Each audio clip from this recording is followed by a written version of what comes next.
Okay, and we are hopefully live with no issues. So, how's everybody doing? I am Game Master Roger. This is my neighborhood, and today we got Mike with Thunderstruck Workshop joining us to talk about terrain and minis and kind of some stuff that he does.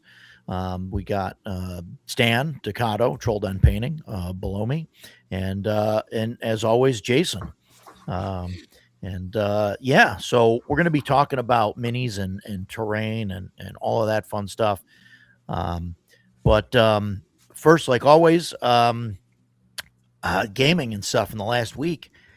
I don't think I've really gotten anything in, unless it's been small stuff that I don't really know about. The only gaming that we did was my Shadow Dark game, going through the Mike. What's the name of the module? Jeez, I don't even remember the name of it now. Scarlet Minotaur. There you go. There it is. The Lost Citadel of the Scarlet Minotaur. Lost Citadel of the Scarlet Minotaur. That was we had some exciting times there. We did. We had they killed the Minotaur. They killed the Minotaur, Mike, in like 2.5 rounds. They dropped him. Really? And there were no deaths, and I almost killed one guy, but he was the cleric and got healed. Yeah, I think I attacked I don't know, maybe 8 times with the thing, and it did like 2 damage like each time. It was terrible. I was rolling a D12 and I was rolling 2s, and it was Roger. I'm sorry to interrupt you, man. Whoever's dog is barking, I can't hear Roger talking. Yeah, I gotta do something with her. She's in the other room too. Sorry. Give me a second. I'm gonna go shut the door. Yeah, no. Sorry, problem. I wasn't trying to be rude. I can't hear you. So no, that's fine. Well, I don't know if you guys in the chat, if you guys can tell me if you guys can see the chat on the screen. I can't see it. I cannot see for it some reason. It's blank, Yes. so I don't know. So yeah, I don't know. That's a strange thing. But if you guys let me know in the chat if you guys out there can see it on the stream. Maybe if I do this and then I do that. Yeah, I can see it on the chat panel.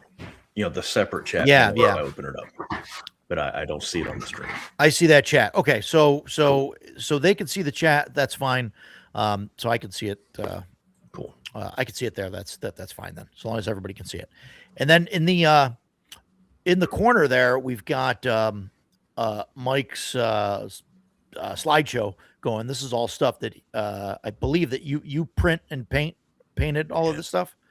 This is all 3D printed stuff. Yeah.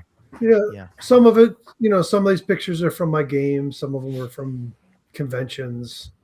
It's just a whole bunch of different stuff. I grabbed. And you've painted all this dungeon stuff? I mean, it comes out gray and you paint it all?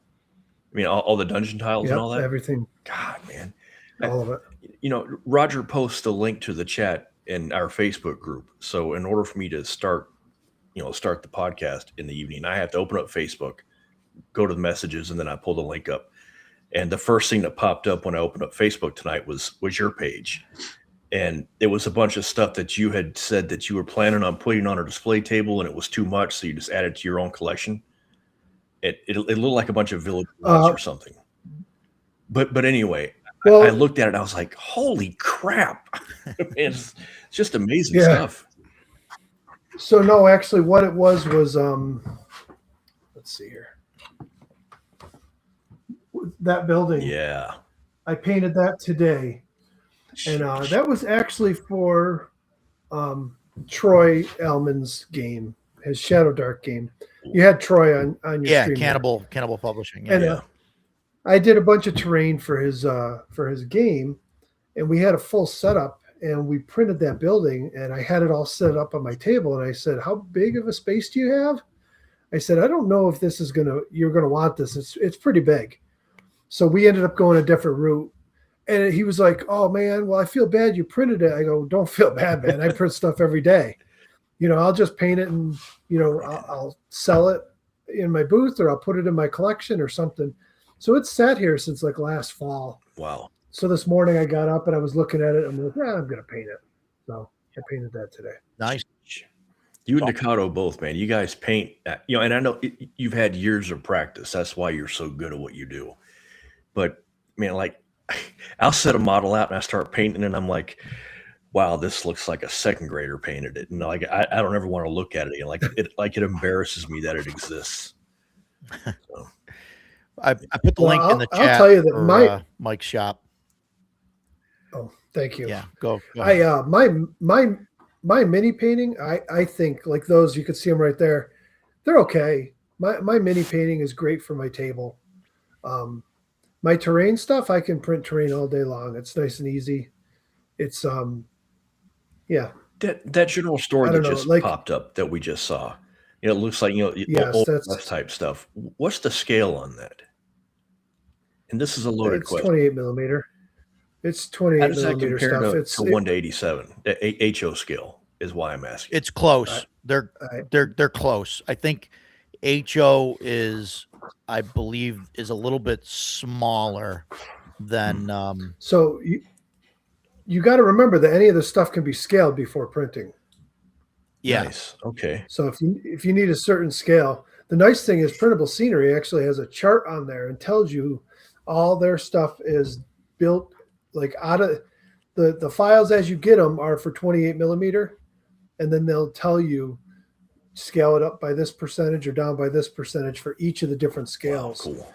So I would imagine, as long as it's accurate 28 millimeters, any files you could do that with, use the same percentages, and it should be pretty close. Cool. Yeah. Okay.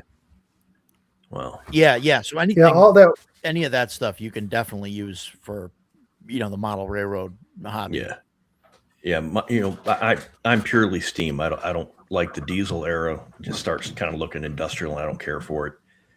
So mid to late steam. So you're looking at the late 1800s to the early, maybe the mid 1900s. That's what I look at the most. And when I saw the general store, I was like, oh, a Western, that'd be great. Because all of my stuff is like rural America, like 1890, 1910 farm type stuff. Yeah. But I would love to get something like a small Western town that one of my early period steam trains would pull into. That'd be really cool. I've got some stuff in front of it, but that whole shelf there is all Western stuff. Very nice. Cool. That was from we ran Deadlands. Yeah. And I made all that stuff. Every one of those buildings, I printed them and painted them like 11 days before our game started. Nice. It was just nonstop, like two buildings a day. Sheesh. Just going nonstop. It's, I guess, the benefit of being retired. Yep. Yeah. I have the time. But it'll burn you out. It will definitely burn you out. Man. I'm sure, Ducato, you probably have sprints where you go lengths of time without painting something. Yeah, I mean, usually not more than a couple days. Like I almost paint. Oh, really? Every day, but not always. There's like some days when I'm just like, I need to take a break. And like today, I'm working on a commission for a guy, some Warhammer stuff, and you have things that you like to do and you don't like to do with anything. And like for me, like I don't like edge highlighting, but like that's how you do Space Marine armor. So it's like, okay, and I've been working on all other sections of these models, and it's going along really well. I'm ahead of schedule on delivery with it. I should get it ahead done before the deadline. But like today, I was down to like, okay, I'm going to start edge highlighting some armor, and I got like 4 guys done, and I was like, oh, okay, I'm done. I'm done. I need a break. I'll go play video games, something, because it's I needed, and then I got a bunch of stuff which I can show off today, so I started farting around with that too. So awesome. Yeah. What so we're going to talk about the Scarlet Minotaur probably some more because I know Mike is also running his guys through that as well. So but so Stan, what have you been up to in gaming? What have your guys been doing? I had a good week actually gaming. So Thursday night I ran Shadow Dark fourth session. We had our fourth character death, so the mortality rate is still pretty high. Sheesh. So we did that, and Saturday I played in my monthly Dragonbane game I play in, doing the Mega Dungeon Ave Nox. That was a lot of fun. And then Saturday, I'm in another monthly group that's like a monthly one shot. It's different every month, and we played Mothership, which I've played before and I really liked, and I had a great time in this. It was a super fun session, super fun. Yeah, Mothership's That's a fun. really. I hadn't played that in a while. It's been a while since we played it, and I'm like not really good at like picking up new rule sets or sometimes even retaining rule sets. And I was shocked at like how much of that I remembered, and it really drove home like how easy that system is to get into and stuff. And I don't even own it, but I actually may pick up a copy of it because it's a great sci-fi horror game. Like I had a blast. And I was lucky. I was with a great group, or a great game master, really good, and but it was just a lot of fun. So yeah, I did all that. That was my gaming for the week. That's awesome. So yeah, I don't know what I guess Jason, what have you was it just the Shadow Just Dark? the usual, man. Yeah, just Shadow Dark. So been playing a lot of Fallout, but other than that, man, just Same. yeah. Same. We're getting my buddy boy. that's from PA. He was asking about Fallout. Well, he was asking about games the other day. And I said to our group chat, and I was like, oh, I've been having a lot of fun with Fallout 3. So we got talking about, and I was chatting with him before the show, and he was going through. So he's like trying to decide between Fallout 3, 4, or New Vegas. And I'm like, I don't know. I've played Fallout 3 and 4. I really liked both of them, so I don't think you could go wrong with either one. In New Vegas, I have, but because I'm having so much fun with 3, I haven't even done anything with it. I just downloaded it, and that was it. But I'm having a blast, like fighting aliens right now. Fallout 4. Yeah. Roger, let me know when you need me to stop. No, it's Fallout 4 for me, like a lot of people, it was so different than 3 or New Vegas that when it came out, I was like, I don't know. The skill tree is completely different. They left the percentile thing behind, and now it's skills. They did the same thing on Fallout 76. It became skill cards instead of a tree. That's him right there. And I was like, man, I don't know. But then once I started playing 4, I really liked it. There are things about 4 that I do not like, but I still have a great time playing it. But the base game of 3 and New Vegas for me are about on par. I think they're both great stories. They're lots of fun. The DLC for 3 is really good. The DLC for New Vegas is absolutely incredible. It is damn near flawless. It's just incredible. So I think I would probably go towards New Vegas as saying that that's the best. And people, everybody's like, oh, New Vegas, it's better. It's because it's written by Obsidian, and they've got the pedigree from the first ones. But man, Fallout 3 is so good. And like you and I talk about Fallout 3 all the time in the chat, and Roger's fully invested in our conversation. In our Fallout escapades. Yeah. What are we talking about? Yeah, I have so much.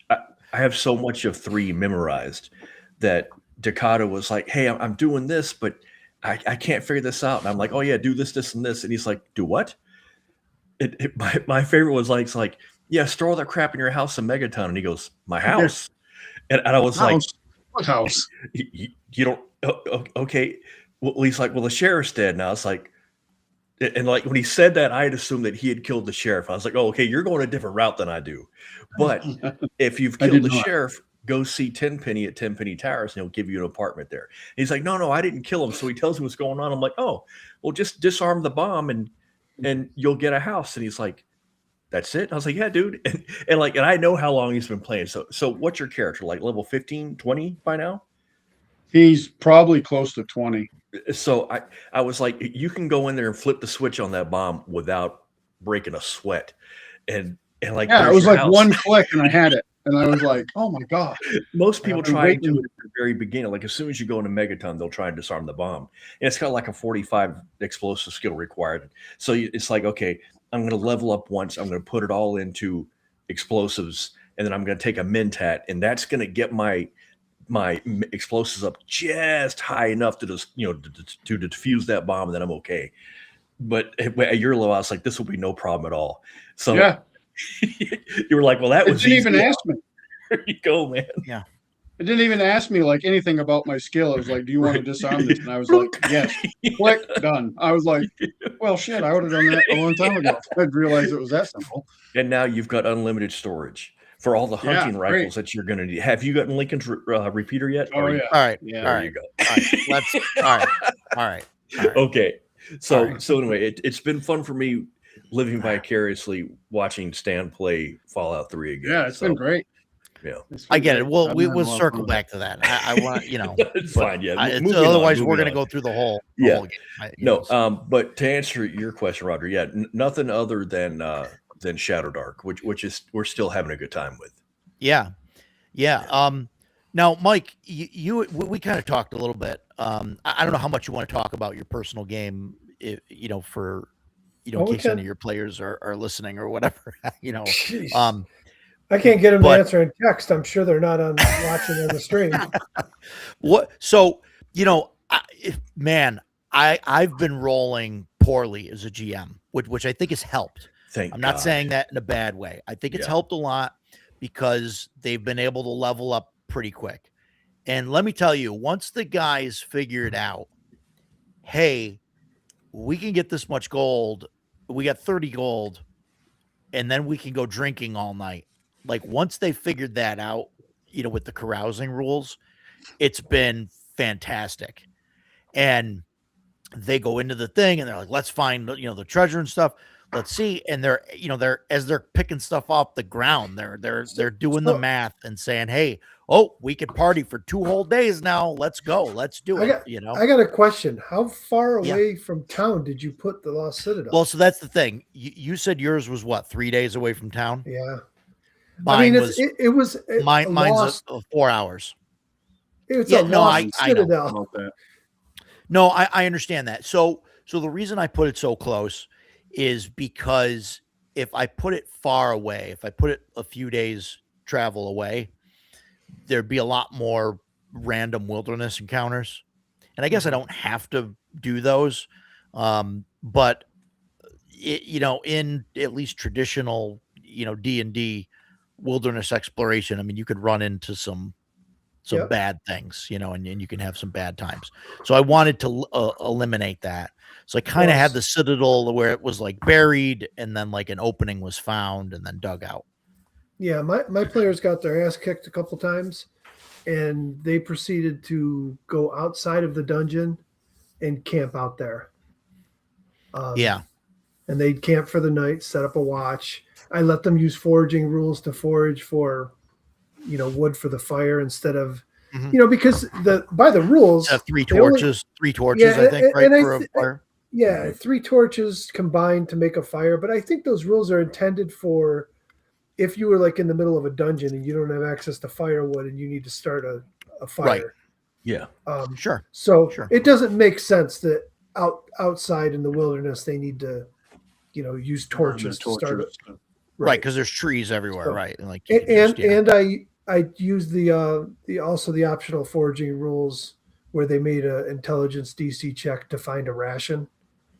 I had 3 players, 2 of them found a ration, 1 didn't, but that saved them because they, so they're playing really cautious. There's only 3 of them.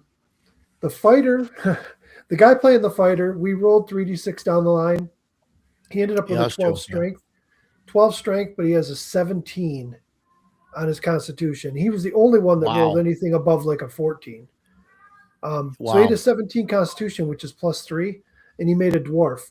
So he rolled hit points and he rolled an Nice. 8. And you get So advantage. Yeah.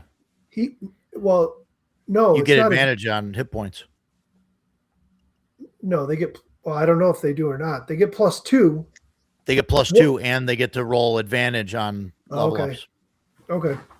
Well, he ended up rolling an 8 with the +2 and the 3 for his con. So he has 13 hit points at first level, which is Wow. huge for them. No The kidding. priest, I had Yeah. one. Ugh. the priest had 4 Yeah. hit points, and the wizard rolled max at 4 hit points. So I Wow. don't know. They ended up attacking 2 Ettercaps, and that didn't go well for them. And I know I'm going to publicly say this. I'm sure there's people out there, especially in the old school, that are going to like tell me I'm a horrible DM. But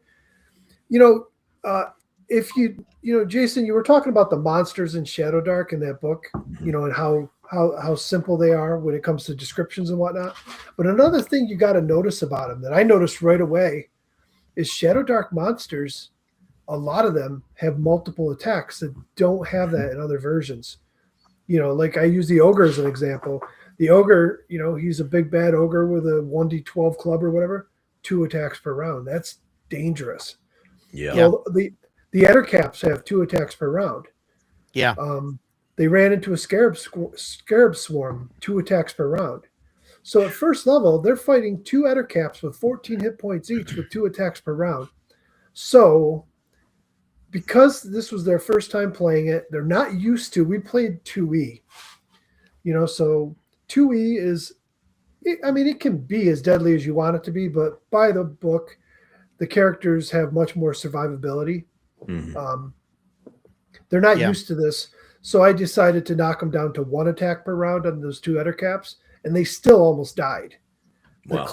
The cleric, was it? No, the wizard got knocked unconscious. The fighter was down to, I think, 1 hit point at the end. They killed 1, and the other guy went down to half. I rolled the morale, and he ran. And and at that point, they wanted to go outside, and the cleric had cast his cure wounds and failed it. So Yeah. they were like, let's go outside and camp. So they went out and camped. Well, they hadn't been in the dungeon very long. They came back in from a different entrance. They decided to scout out a different entrance. They came in and ran into one of those, one of the bulls. And The course, statues? yep. Oh, yeah. Yep. Yeah, So those are tough. So Yeah, those are tough. they were convinced that it was some pressure plate that triggered it, and they dodged out of the way and missed it, but they still had to get down the hallway, and it was a long hall they had to get down, and they got a 10-foot pole and they're prodding at stones and everything from the hallway, from the side hallway, and I'm like, yeah, nothing, it doesn't feel like anything's moving, you don't notice anything, and they're like, oh, it must be a pressure plate. We're gonna get out and run down the hall. And as soon as they come out into the hall, it's motion activated and freaking charges him. Well, it hits him this time, and it's 2d6 damage, and I rolled 11. So all of a sudden he's at 2 hit points. They've been back in the dungeon for 5 minutes. Oh, geez. So the cleric tries to cast cure wounds on him and fails again. And so at this point they're like, Man. well, the fighter has 2 hit points. We don't have any healing spells. And then we had a little discussion because I'm like, you guys can't go back out and camp every 5 minutes. You got to start playing a little smarter. But I guess they can. Well, it's just going to eat up the way I was resources. doing There's it- random encounter checks. It's eating up resources. Yeah. So the if way they I keep was play- doing it, whenever they said that they wanted to leave, I'd figure out like, okay, it's going to take you, like, this is the way you're going out, right? Backtracking through. It's going to take you guys 4 rounds, to get out. So that's 1 random encounter there. And then, 1 random encounter possibility on the way, Right. on the way back to town. So I'd roll, 2d6 and, I was rolling horribly and not getting anything, but, Yeah. but that's how I was doing it. So like, yeah, if you want to go back and forth to town, like every couple of days, like, just do it. It's just going to take. Yeah, that's the thing with putting Time. town. The town is 3 days away. They're just going to burn up all Right. their rations and everything else Right. if they rush back. Mhm. you know. Right. So it kind of encourages them to stay I didn't there. want to do that with 3 days away. I really wanted something to be right there. Yeah. You know, but I get it. I get it. Yeah. I told him this. One of our players was on a cruise this week, so he wasn't here for the first week. He'll be here next week, and we'll have the full 4. And I already told him. I said I went a little easy on you, knocking down the attacks per round. But when you have a full group, you're gonna have to be more careful. And the fact that they just attacked, it was a random encounter. I rolled 2 Eder caps. I told them they could hear the shuffling noise down the hall of something sneaking around in the hall, and then it got quiet. And I thought they were going to be like, let's go the other way, guys. Nope, they decided we're going to go down there, and they got their swords out ready to fight. They came to the corner, and as soon as they came to the corner, the light shined, and they saw the 2 of them flanking the corner. And we were in, I rolled initiative, and they were like, I move out and attack them. No talking, no nothing, just rush right out and attack. And I'm like, okay, keep that up. You're going to be dead real fast, I think, in this game. Yeah, these guys, they came in through the main room there with the rope like 4 or 5 times, and I'm rolling. There's a 3 in 6 chance that the Minotaur is going to be there, and nothing. And then some guy, they ran into Giuseppe there, and he's like, "Yeah, don't go in that room. Like that room, like he's in there." And they're like, "What are you talking about? We haven't seen him." And then the one time that they go in, the cleric goes in, opens the door, and the guy's in there. So we rolled initiative, and he's like, "Fuck it, let's fight him." Everybody else is like, "I don't know, this might be a bad idea." And the bull, because of where the pillars were, and he was when the door, he couldn't charge. So I just had him come up and use his axe, swing his axe. I think I hit him pretty hard. Like that was my one good hit. And then everybody else came into the room. They start swinging on this thing. We didn't want to. Jason, the thief, comes in, rolls a successful move silently or hide, whatever, dexterity check. So then he stabs the guy and hits him for like 7 or 8 or 6 damage. And man, just the rest of the guys they just beat on him in like 1 round. And he went from like 34 to like 18, I think, or something at the end of the first round. And then he's got his 2 attacks with the horns, and then one, he's got his horn attack, and then with the axe. And Mike, I was rolling so bad. I was rolling just terrible. I was rolling I rolled like a 5, and I was rolling the opposite, +6, and and I'm just not hitting them. And then, like I said, the D12 I think was for the horns. For the horns. I hit the fighter twice with that, and 2 damage both times. Both times, yeah. I rolled a 2 on a D12, and I'm like, oh my god. And then I'm like, oh, the axe, it's a D10 +1. It's a +1 weapon. And they're like, oh my god. And I like roll like a 2, and I'm doing like 3 damage. It's terrible. I have 2 sets of dice that are like my main dice I've used for years. And my players are always giving me crap because I roll so good. And they're like, oh, you got to stop using loaded dice. And I'm always like, listen, I go, you take them. You use them this game, and I'll use your dice. And they're always like, no. So I was rolling really good the other day.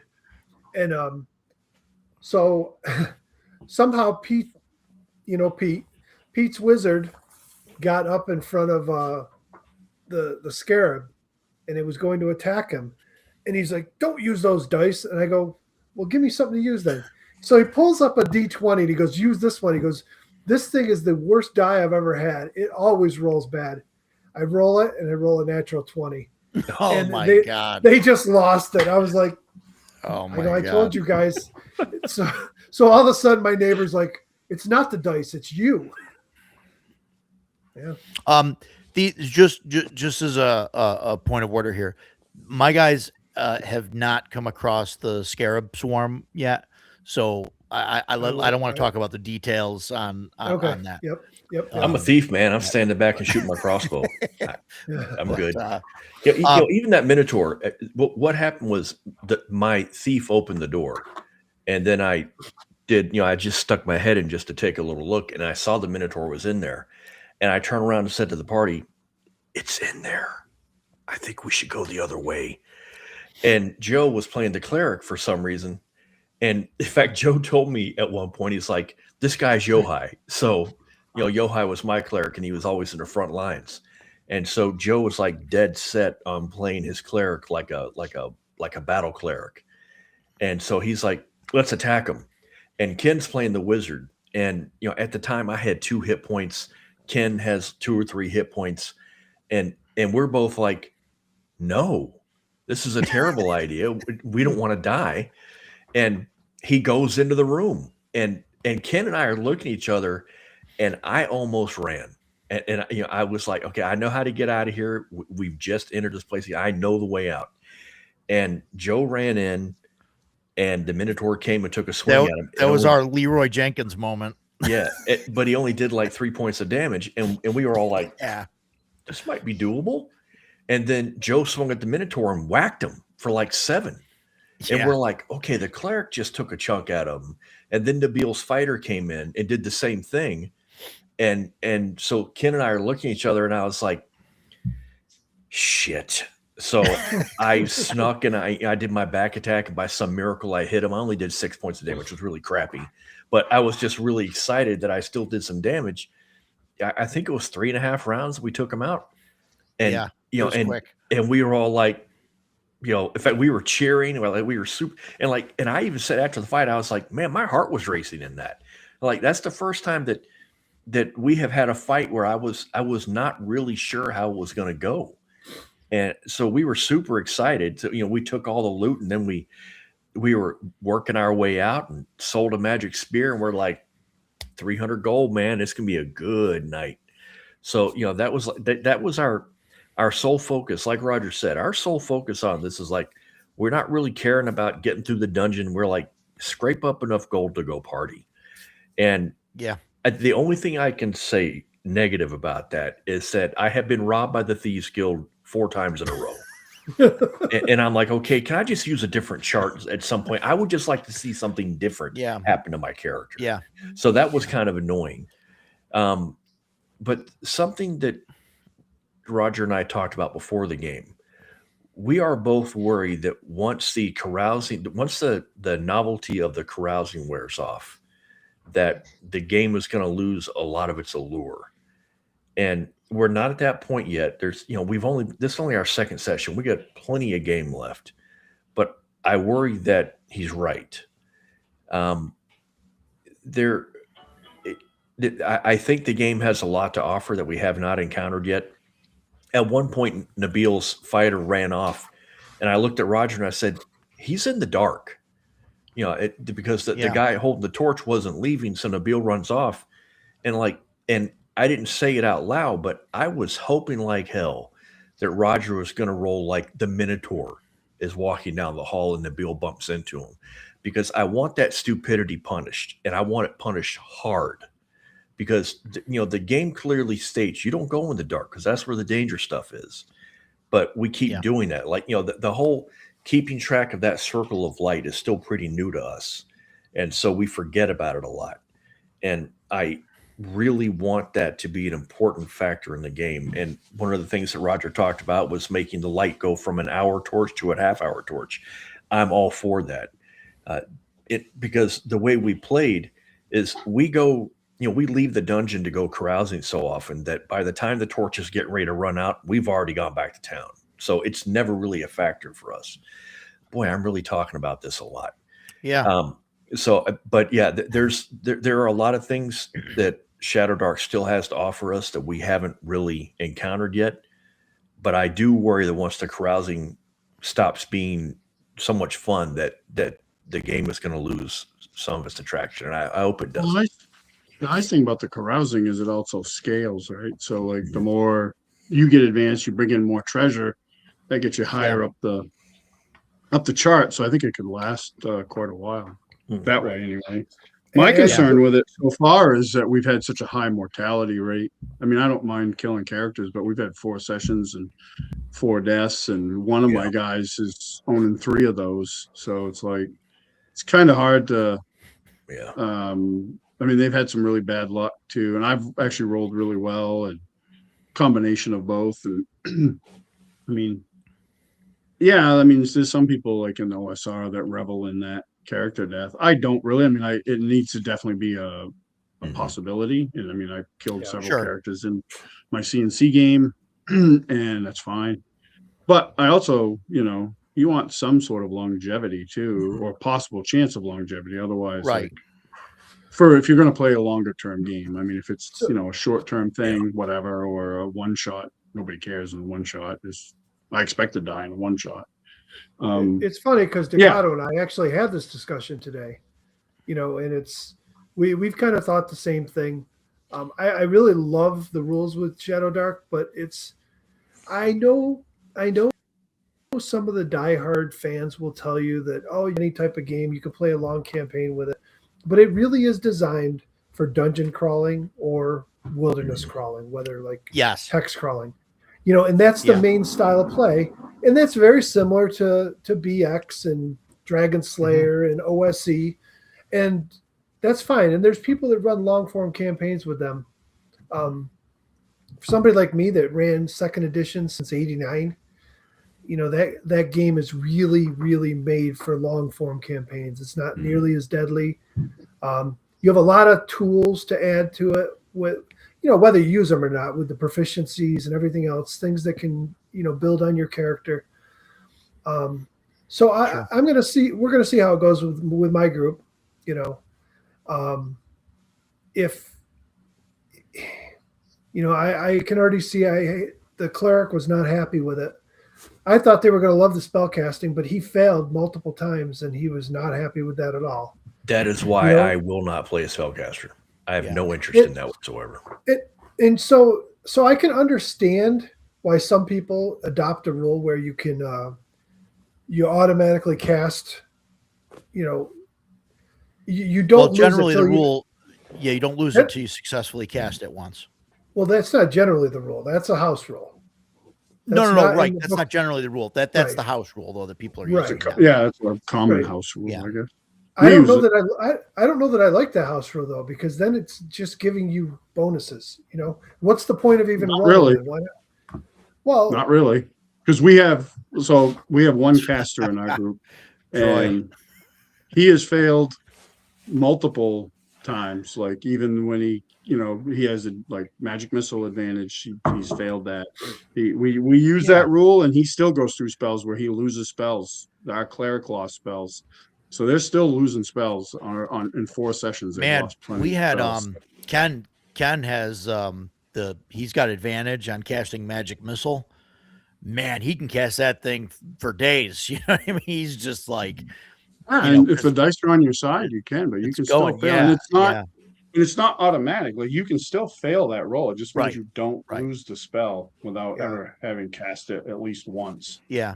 So it kills that frustration that probably your cleric player has, that he never got a chance to use it. And I'm not saying one way or other is better, but it's not that big of an advantage. It helps a little bit, but you'll still have guys that will lose their spells.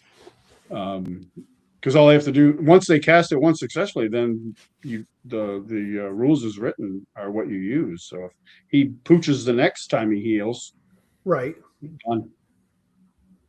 No, I get it. He gets to get his spell off once. And when I first read about it, I really, really liked the spells, and it sounded great with how they worked. Seeing an actual play, he failed more than he succeeded. That would be me. The wizard failed. The cleric failed multiple times. So I don't know. I mean, I'll bring up 2E again.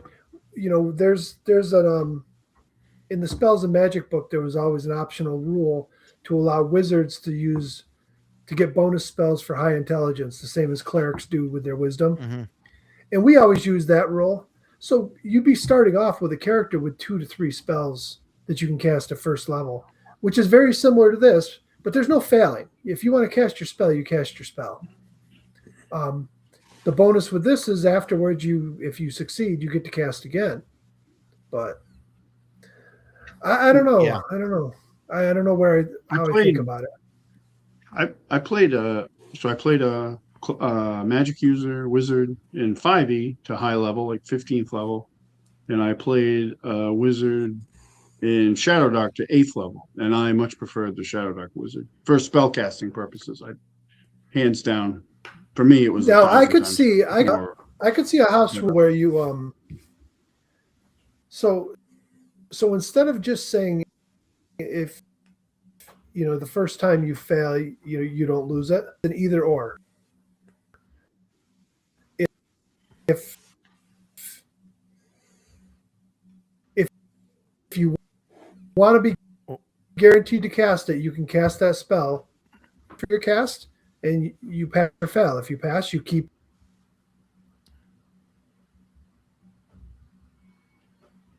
Yeah. Am I still in here? Yeah, maybe. Mm-hmm. You were a little choppy there. It gave me a reconnecting thing.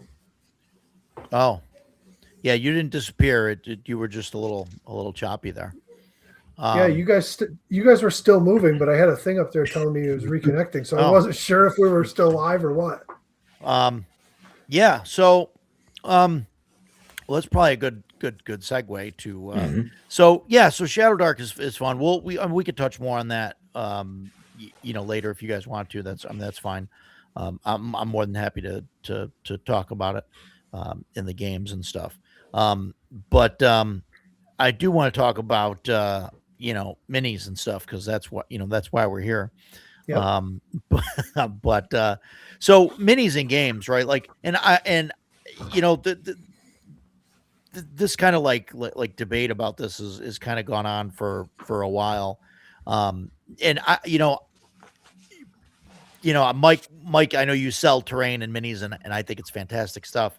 And I think everybody should buy, your stuff, because it's absolutely fantastic. Right. And having 3D printed terrain and all that stuff on the table is awesome. And anybody that can afford it should look into, putting the stuff out there. But I've always wanted to tell people that they don't need all that to get started, and I think some of that is that's like I think from like the Critical Role stuff, and Critical Role's brought a lot of people into the hobby. So I mean, there's definitely like two sides to that, to that coin there. But like I see a lot of people come into the hobby, especially like when that stuff was going and during COVID and stuff like that, where people, and I've heard it from people where they would say, well, I can't afford to get into the game, or people at game shops saying that. And it's like, well, what are you talking about? And they go, well, you got to spend $200 on the books, and then you got to buy all this dice and then all this terrain. And like, you got to, spend thousands of dollars to like start playing D&D. And I'm like, listen, I don't know what you're talking about. You can download the basic rules for free, and you can use, I mean, when I started, we were using Lego guys and Monopoly pieces and Scrabble pieces, and just, putting them out on a, I don't even think we had chalk. And then for a while I had a quote unquote sand table that was basically a door. It was like a 24-inch door that had I don't know how to explain it, right? It was like a panel door. So like it had like a big inset, all the way around, like a piece of 1/4-inch, plywood inset into it. And I filled that with sand, and like we'd use that for stuff. So but obviously, like as I get older, and playing, like, the more I want to try and have, minis and things like that. But you don't need it to get started. You start with nothing and do theater of the mind or whatever. It's like the miniature thing, I think, is or representation on the table, right, is kind of baked into the game from the beginning because of the, I mean, D&D has roots in wargaming, right? That's where it comes from. And all of those guys had, fields of miniatures and everything else, back then. So yeah, Death Angel, he doesn't play with minis at all. But we'll try not to hold that against him a little bit, but Well, listen, but yeah, listen, like, you see all the stuff I do. I started playing in '86, and I didn't start with minis till probably 2014. yeah. And So, so what it was was theater that of the mind switch all the for way up you? until then. Well, You know what the switch? You know what the switch was? I had a good job and had money to spend. there you go. Right. Because Right, listen, growing up as a kid, I'd spend all my money going to Walden Books and buying new D&D books. I didn't have money to spend on miniatures and all that stuff. We didn't have game shops in our town, so I didn't have access to that stuff. When I got back into the game, I took a long break from the game when I started working for the Department of Corrections. I was away for a while, and then we're talking like a 15-year break from gaming. So when I came back, some of my old friends were running a game, and they invited me to it. And I got there, and he had some minis and a battle mat, not much. And I just started. The WizKids minis had just started coming out with all their new Icons of the Realms or whatever they're called, and I started buying a case of every set. So it was like, what was it, four booster packs in each case, so like 32 boxes of minis in each case. And I'd buy a case of each set that came out, and we'd sit there at the table and open them up. But they were cheap then. You could buy a case for under $300. Now a case will cost you like 800 of them. $600 to $800. Yeah, they're crap. So that's what. Well, it's more of the collector's value and all of that. Now they've like figured some of that out and put like the ultra rares and stuff in, and so that makes it more valuable. Yeah, I remember playing, like I said, with like Lego. Lego was like my favorite, the Lego guys, because you could just customize it. It's like, oh look, I got a spear. Here's a spear. He's got a helmet. Here's the armor. Like and you could just make your figure look. I mean, now you got Hero Forge, right? You could just go online and just you do the same thing, right? But better. You just click and then you can order it or download the STL or whatever, and just print it and it's there. But yeah, that's stuff we would use, and I'd use like pennies for bad guys. Like, these are the Lincoln orcs. We just whatever. We did use stuff for representation way back in the day, but it would just be like dice. We didn't even have a battle mat or anything. It would literally just be like, these blue dice are the enemies here, and you guys are here, and it was just for positioning. Yeah, right.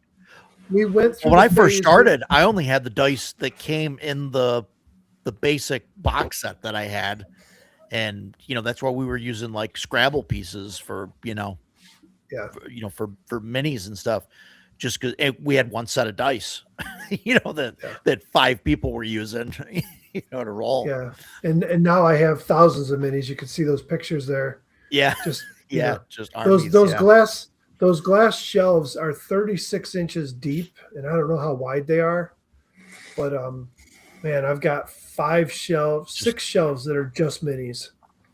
That was one shelf in that picture. I've got 6 of those. Yeah. And then I've got boxes and boxes of unpainted stuff. Yeah. Sure. Ducato, do you have that problem? I got boxes. It's not a problem. No, it is a problem. But like Roger was saying, like you don't need this stuff. So like no, on the table I'm sitting at right now is where I've been running our Thursday night Shadow Dart game, and there's literally a Chessex battle mat on it. I can't tell you how much terrain and stuff I have. And for 3 out of the 4 sessions, this is what we use, that and a handful of miniatures. I just haven't gone in on doing a lot of terrain for this. I did for 1 session, and then so you don't need a lot.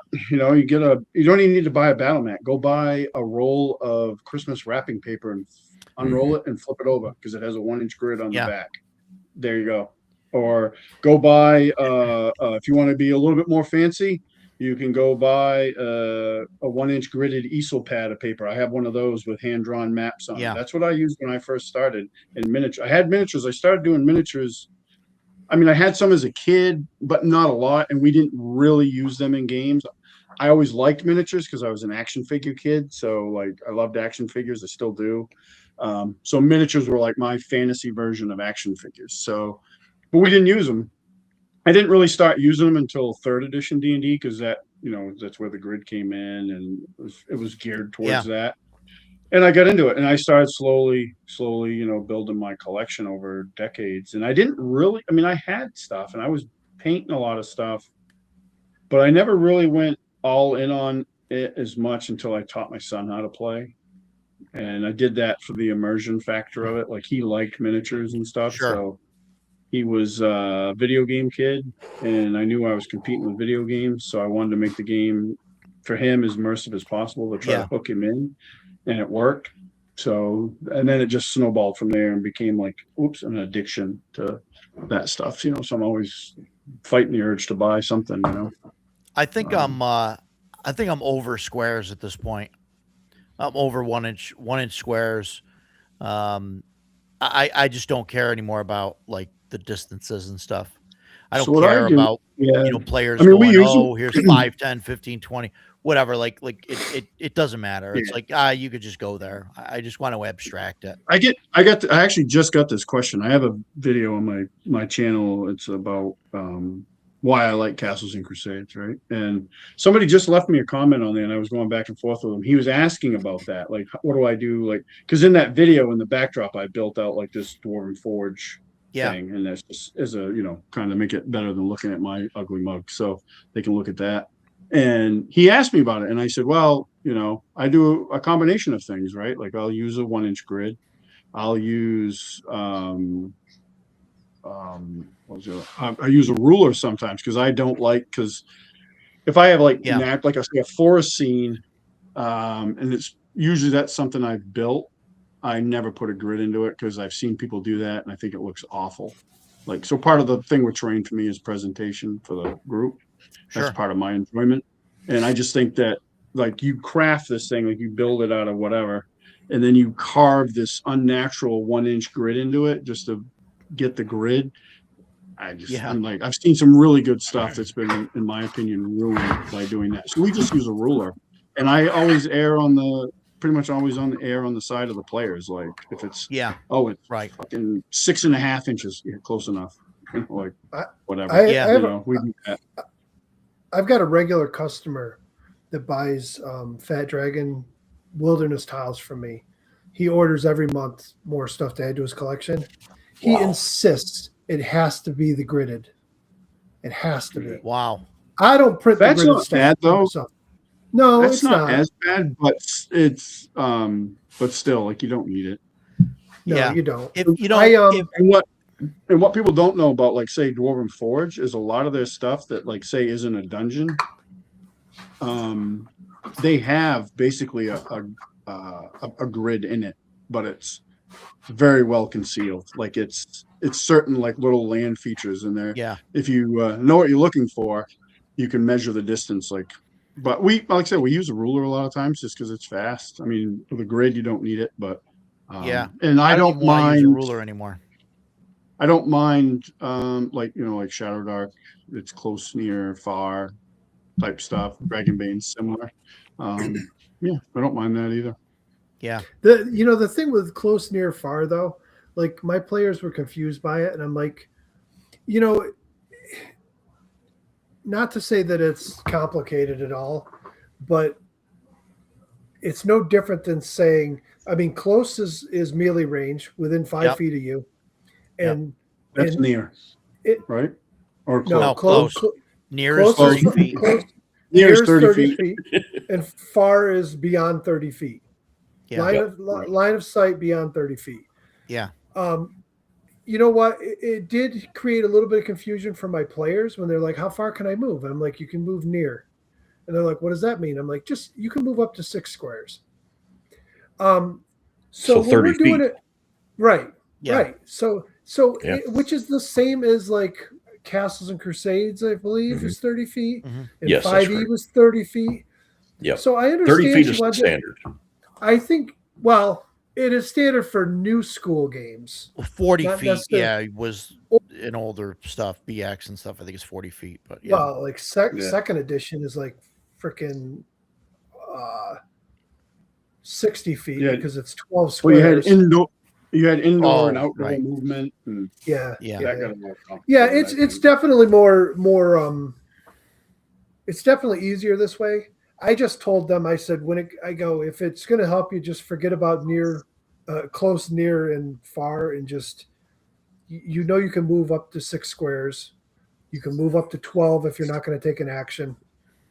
You know, if I tell you something's near, it means it's within melee range of you. If you're on that square, it's any square adjacent to you.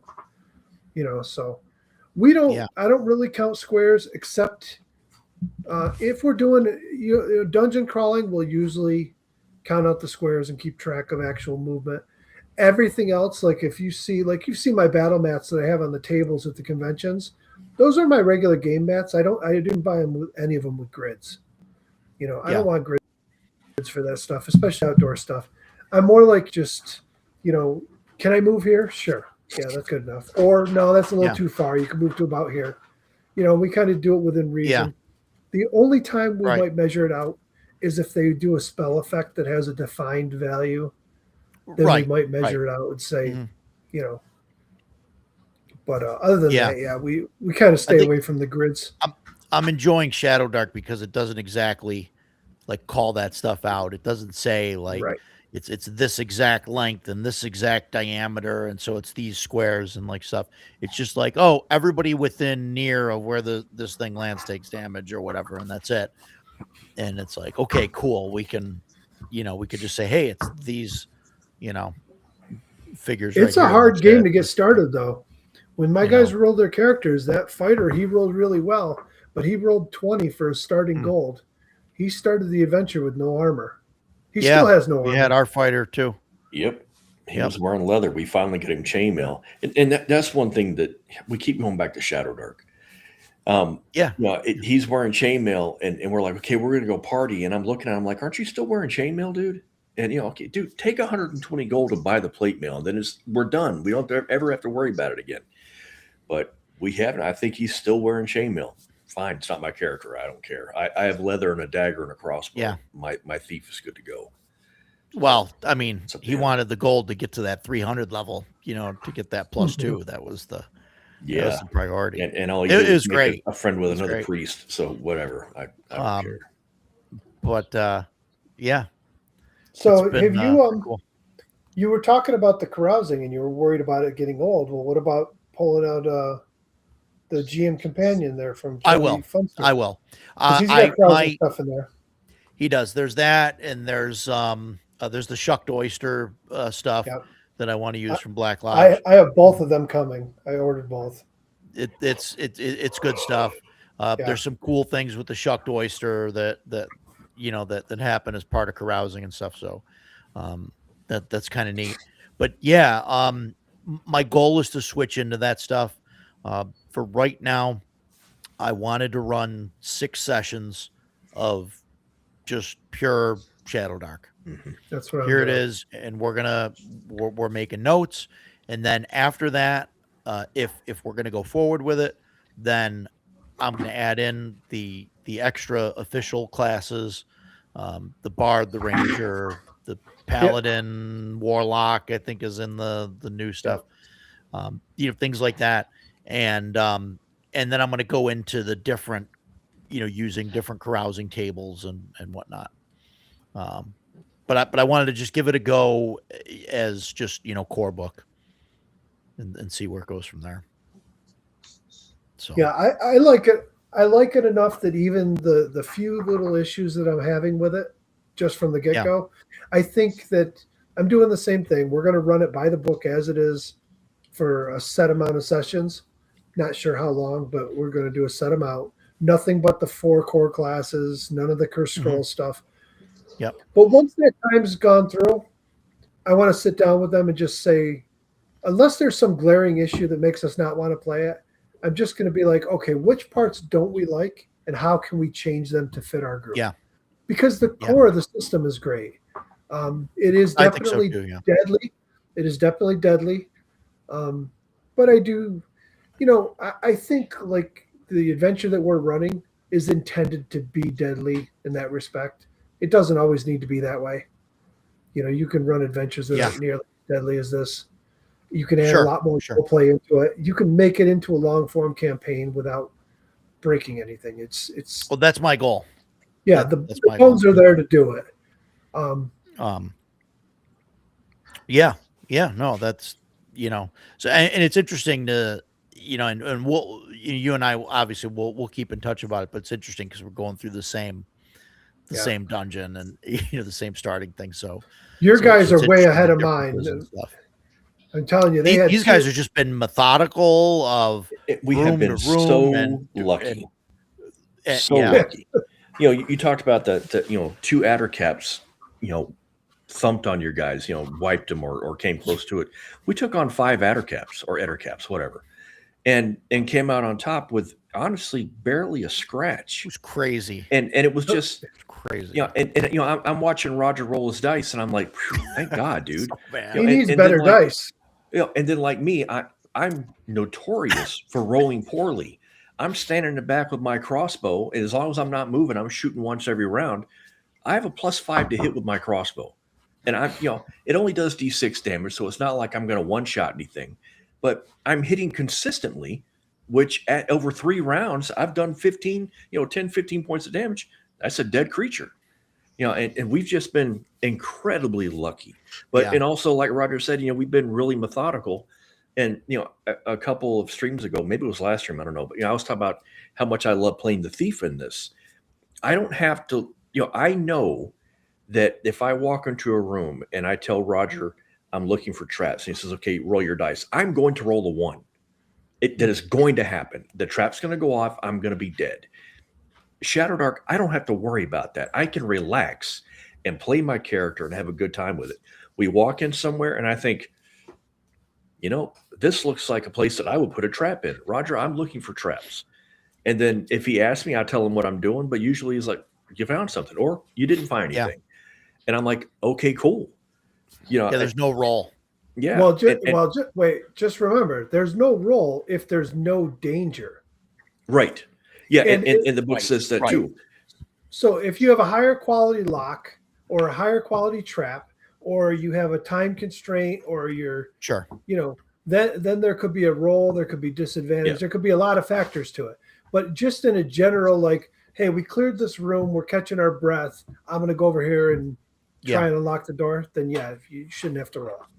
Well, yeah, but I'm really careful about that, and if Roger said you're going to have to roll to find a trap in this room, I know that there's a trap in that room if he says that. However, and Roger knows this about me, I'm a mature enough player that even if he says you're going to have to roll, and I know there's a trap in there, I'm still going to be like, cool, roll. I didn't find anything. Okay. Yeah. But so as far as I'm concerned, there's no trap here. And we'll see what happens, whether I get blown to pieces or shot with a poison dart, and we'll get lucky.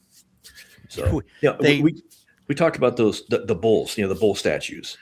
We kind of figured those out early on. We found one that was stuck in the wall, and we figured out how it worked. And so we unstuck it and watched it go back. And like I was timing it, okay, how long does it take to go back? And so it takes about 2 rounds to get back down to the end of the track, and 1 round to get down to this end.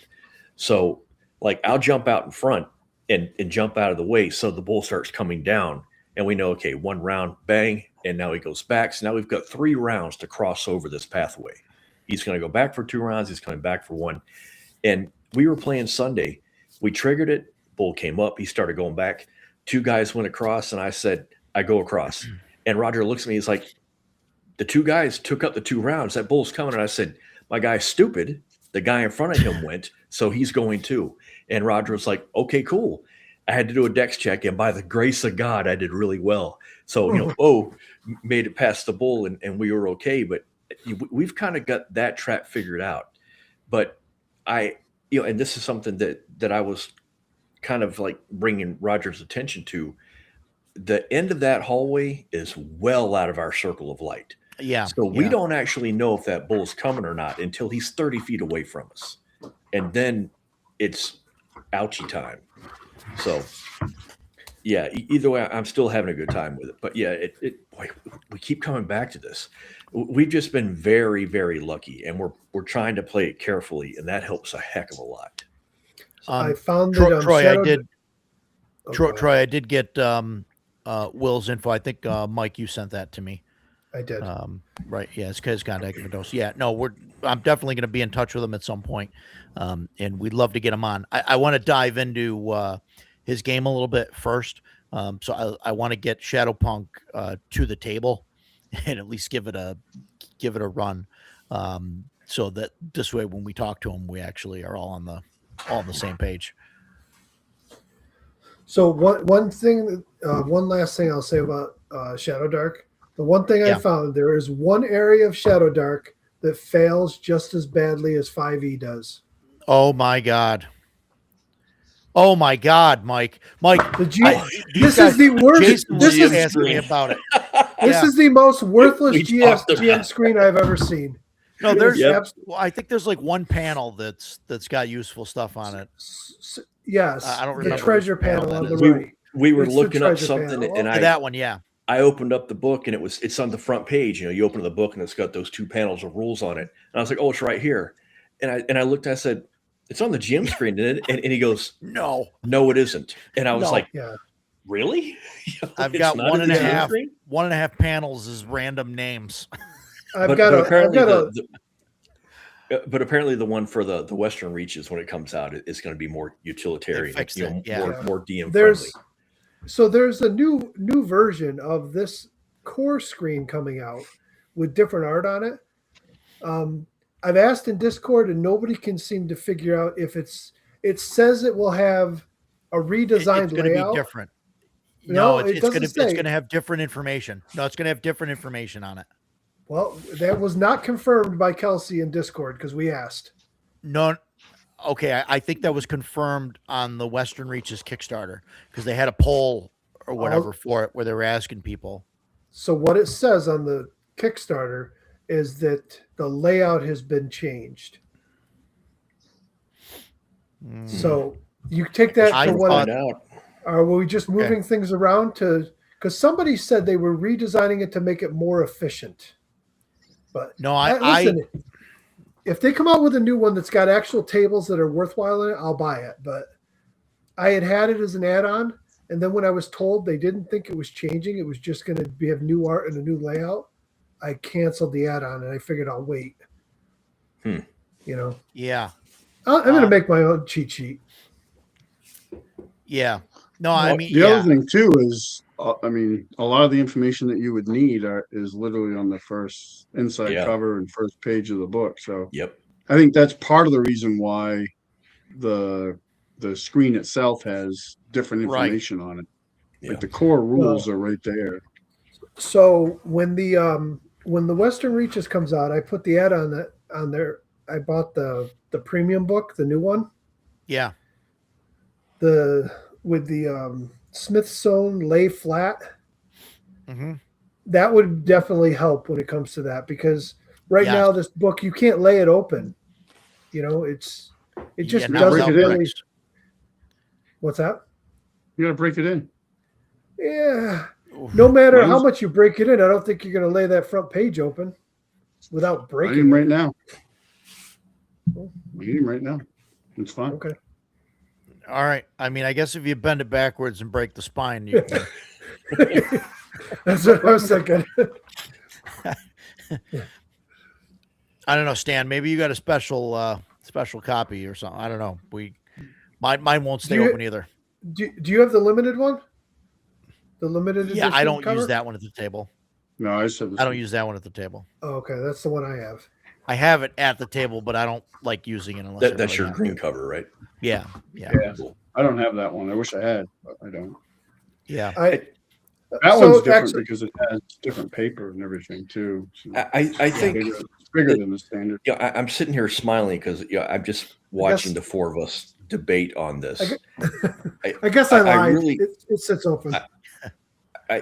for me, that it's such a mark of high quality of this game that one, we keep coming back to it. We're supposed to be talking about something else. We keep coming back to it.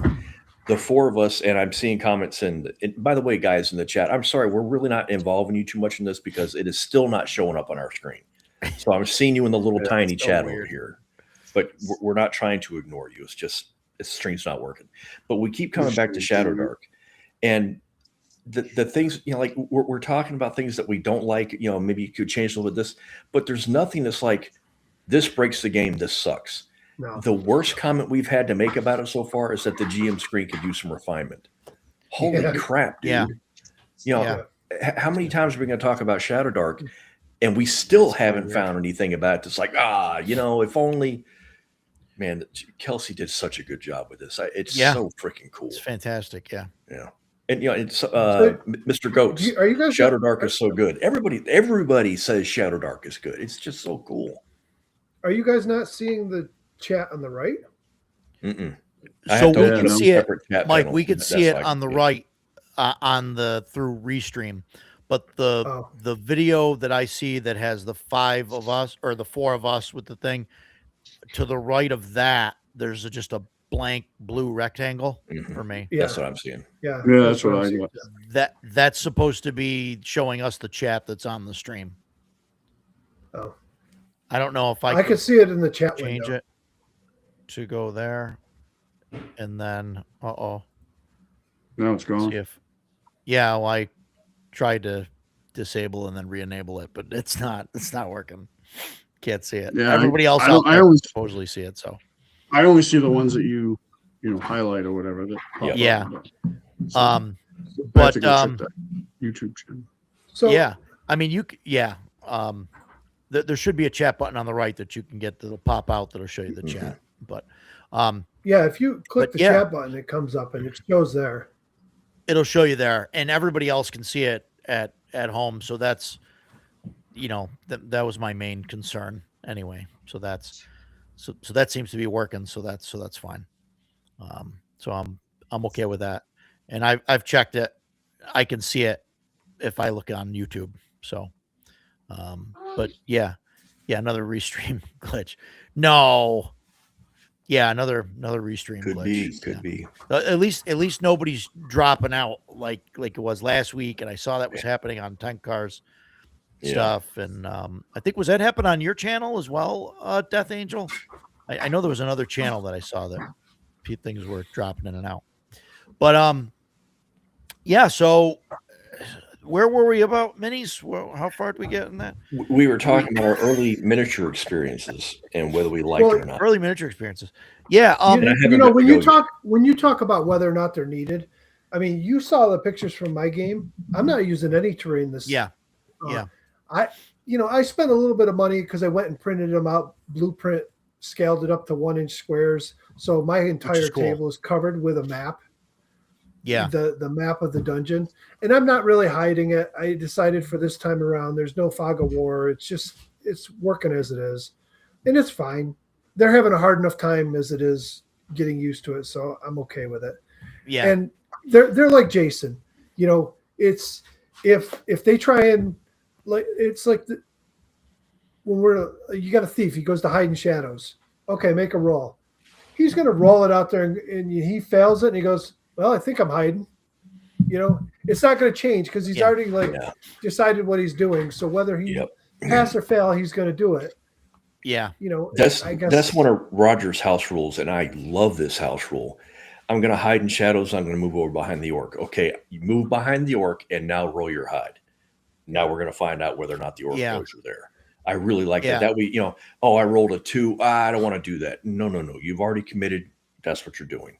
Now, in AD&D, the way we did it was if you said, I want to go over there and hide in shadows, I would roll it behind a screen. Yeah. And, okay, you move over and hide in the shadows. Mm-hmm. And you think you're hidden. You might not be. You'll find out real quick. Yeah. Yeah, that was the old school rules. Is the DM will roll them. Some DMs don't. I've played with Greg Gillespie and his Dragon Slayer, and he's like, no, roll. And that's one of the things that Greg has said. We're all adults. Roll, see what you get, act accordingly. I'm all for Yeah. that. It's just, you know what players you can trust and what players you can't, and I remember being young, sitting to the table and being like, I made it. I didn't make it. Yeah. But as I've Yeah. gotten older, Yeah. that's become far less important for me. So Yeah. I had a player just a year and a half ago at my table. He used to be in my group 30 years ago. Hadn't seen him in forever. He rejoined us, and he's a fun player because he's like off the wall. He's that guy that'll do all kinds of crazy shit in the game, and it's entertaining. But he tries to get away with everything, tries to cheat any way he can. And I had one of my other players sitting next to him, and after the game, he's like, "Dude, I watched him every time he'd roll his dice. I'd watch him roll a 2 and tell you he hit. And we've I'm had like, that player, or actually, that- Rogers had that player. that Yeah. crap drives me nuts. Yeah. It really does. Yeah. That It's player just a would game. watch me roll a die, and I will roll terribly, and he'll look at me dead serious and say, "I didn't see it," and Yeah. I'm like, "I saw it." Yeah. Oh, dude, no, this is just Yeah. Dungeons and Dragons, man. I'm not going to lie about my dice roll. Right. We've had guys do that, and it's just it's whatever. It's annoying. So Can I another talk thing, I about wish. my early miniature experience? Because I Yeah. haven't gotten to go yet. Yeah, sure. Yeah. So- Yeah. Go ahead. So early on, I got my first D&D stuff because one of my best friends stopped playing. I'd been playing since fourth grade, but I didn't know anything. But then I think I was in seventh grade. I was in middle school. One of my friends who was very wealthy stopped playing, and he basically gave me all his D&D stuff. It was all first ed, the Wow. Easley covers, the orange spine Easley covers. That's what he gave me. And after that, I was in heaven. But there was no game store anywhere near me. Like, I didn't even know such a thing existed. We had a Walden Books and a B. Dalton, so that's where the books were. But I could never afford to buy that sort of stuff. I was freaking 12. So we didn't have miniatures. I remember just using a piece of notebook paper and drawing dots. Here's your fighter, and how big is my fireball? It's this big. Okay, and it's never a problem. And it's I kind of compare it to early graphics on computer games to late graphics on computer games. I remember playing Asheron's Call. It's one of the early MMOs. And I remember it having incredible graphics. And I played it again a couple years ago, and I was like, wow, the graphics are really horrible on this game. But my mind, like everybody else that was playing, our mind made the graphics look great. And it was the same thing with Theater of Mind playing the miniatures. I didn't need to have a miniature on the table because in my head, and all the other players at the table, in our heads, we had a heroic fighter, an old wizard, a sexy cleric, or whatever. So we all had that in our heads. And so my first miniature was a pewter wizard. I grew up in South Florida, and every year my parents and my family, we would go down to Key West for a couple of days. That was our big summer vacation. We'd go to Key West. We would camp out in the Keys, and we went to Key West, and there was a mineral gem store, one of those hippie places. And the guy had a bunch of wizards, little pewter wizards in a glass case. And I saw it, and it was the first time I'd ever seen a miniature like that. And it was a wizard that had a staff, and he had a little gem on the top of the staff. It was reflecting in the sunlight. And I saw it, and I was blown away by it. I couldn't believe that this was the wizard. And so my mom bought it for me. It probably didn't cost me a couple of bucks. This would have been 85. And I took it home, and I wanted to paint it. And fortunately, my mom talked me out of painting it. She's like, it's pewter. Maybe don't paint it. Just kind of use it the way it is. And so I didn't. But then I knew that we had a mineral store like that in town. So I rode my bike 14 miles into town to go to the store, and they had a whole bunch of them. And so after that, I was like, I need these miniatures, except they were pewter. So for my unemployed ass, they were very expensive. But then 2 years later, a game shop finally opened up in Naples, where I grew up. And and so then Ral Partha, Grenadier, those incredible miniature companies. That world opened up to me. And now I was 13. I was working under a table. I was a busboy at a Mexican restaurant and a dishwasher. So I made $20 a week. And that $20 went to the game store where I was just buying miniature after miniature after miniature. And so of course, I painted them all. And just like with the old graphics being like, oh, this looks really good. I remember as a kid painting my miniatures and thinking, this looks amazing. And now if I saw them, I'd probably be like, "Oh God!" But at the time, man, they were incredible. Yeah, I had a bunch that like that, Jason. My buddy that I grew up with, that grew up gaming together. We ordered like some Ral Partha box sets, and we got them. And I remember I was in my 20s. We got them in our early teens, but when I was in my 20s, I was playing D&D again. I was like, oh, I'll paint these guys. And I remember painting. I used like Testors shitty enamel model paint. Yes. And I thought they were were model great. cars. Yeah, and they sucked. but I still have. So fast forward now, like I've been painting steadily for like over 20 years. I still have like the first, when I decided I was going to paint miniatures, and how that happened for me was, like I said earlier, I always liked them, was always into them.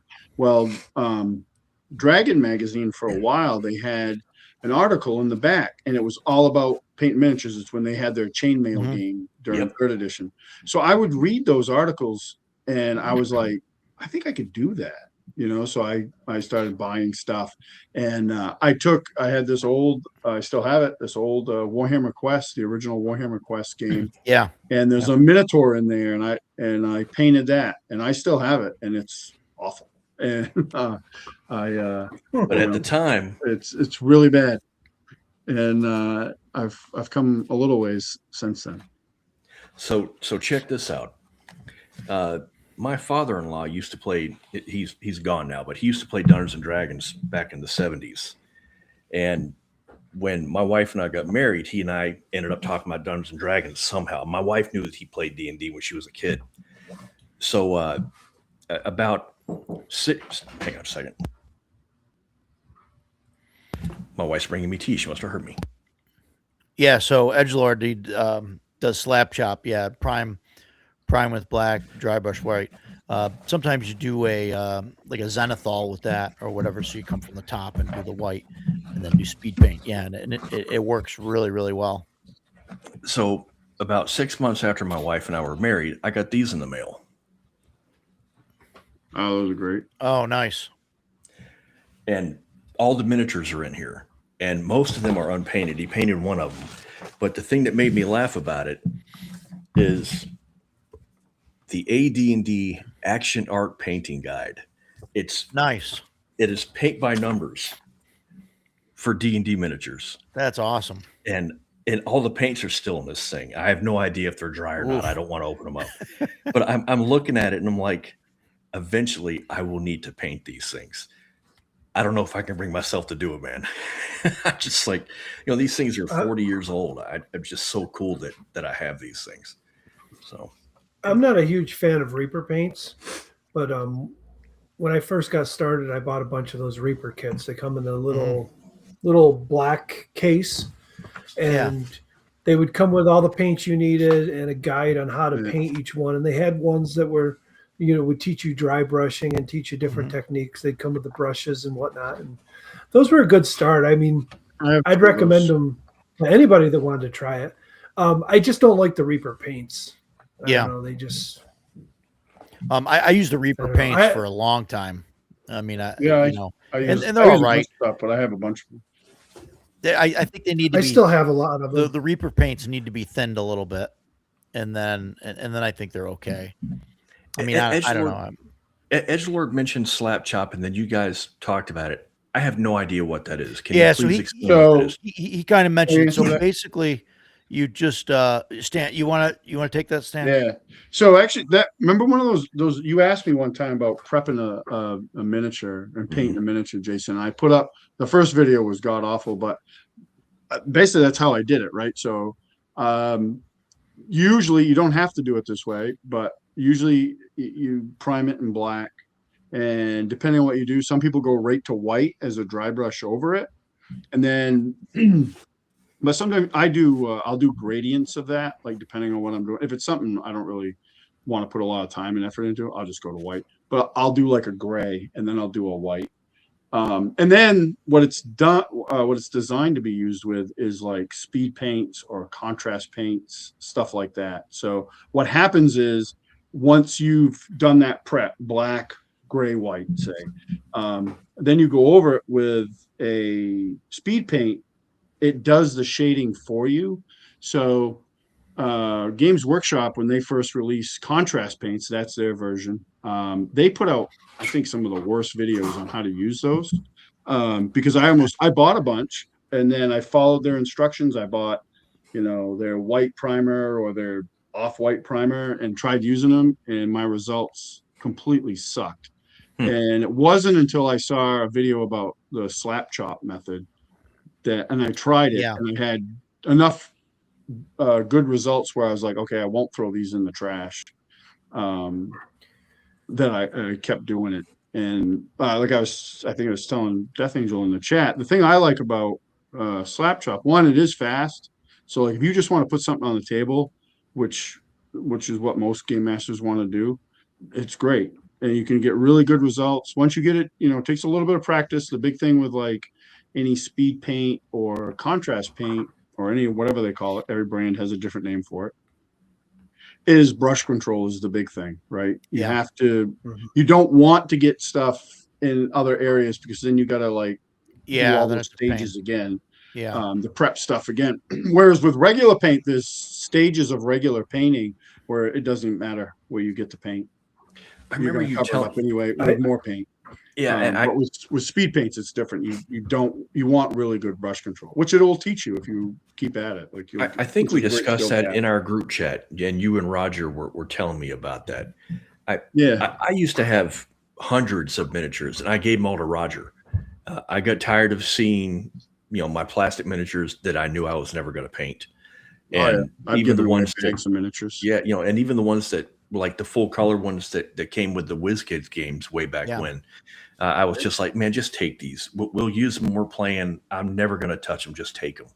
So I've got, I think I have 3 miniatures now, and one of them is Yohai. One of them's a Ranger that I used to play all the time, and the other's another Ranger. That's what actually, what you just said reminded me of something that would play back into what we talked about earlier about affordability, right? Mm-hmm. One of the ways, if you're looking to get into using miniatures and terrain and stuff, one way to get a lot of really good miniatures for the most part are some of these fantasy board games. So you can buy these fantasy board games. I buy them. I have the entire Trudvang board game, miniatures game. I'll never play that game. But when you told us about your acquisition of that, I will have all the miniatures for it.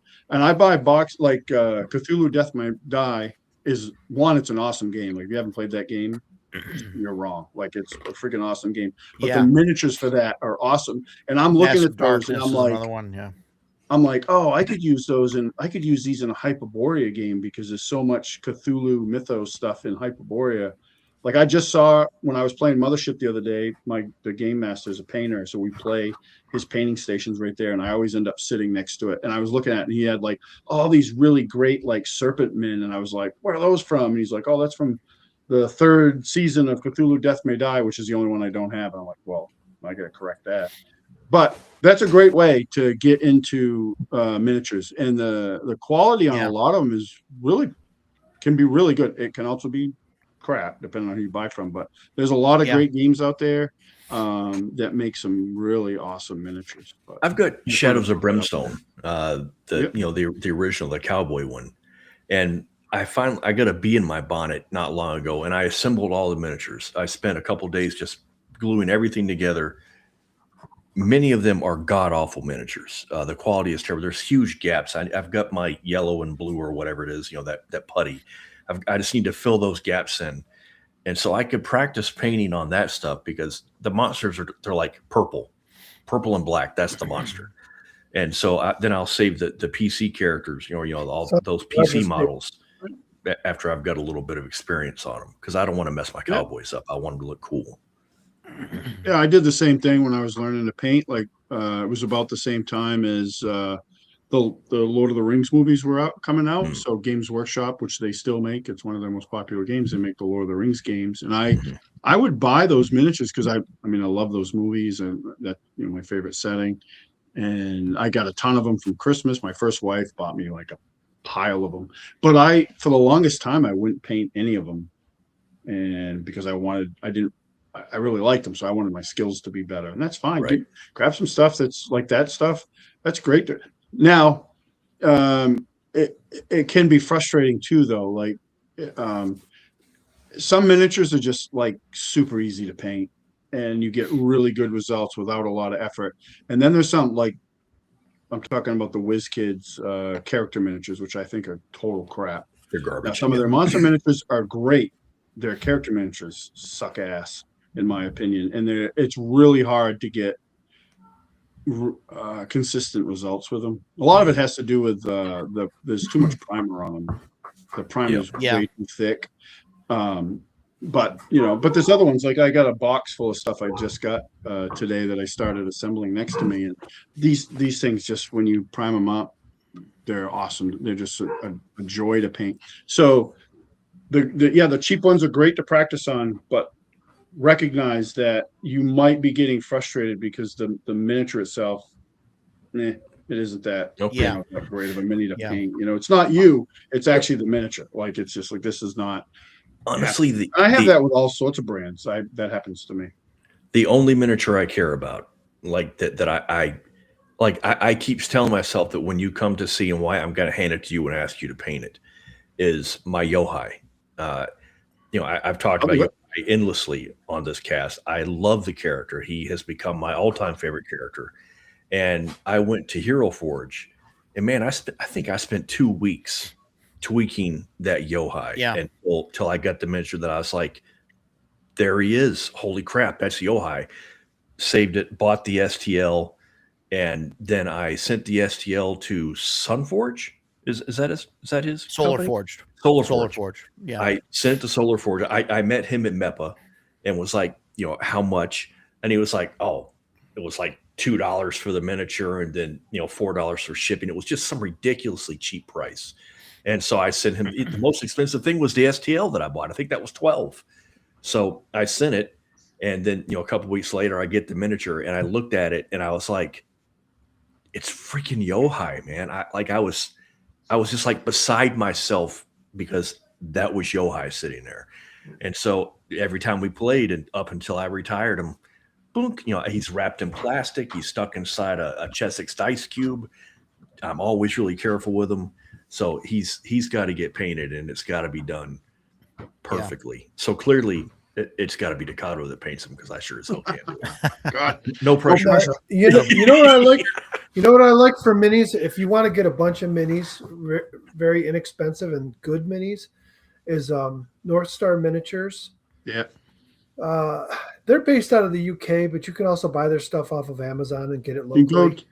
I like the Frostgrave line, the Oathmark line. Yeah. I've got the Frostgrave yeah. minis. They're just awesome for D&D. They really are. And The only thing I'll say about them. Yeah. No, go ahead, Mike. I'm sorry. No, go ahead. What were you going to say? The only thing I'll say about them, I like them too. I like them, is if it's not an issue for you, it's not an issue.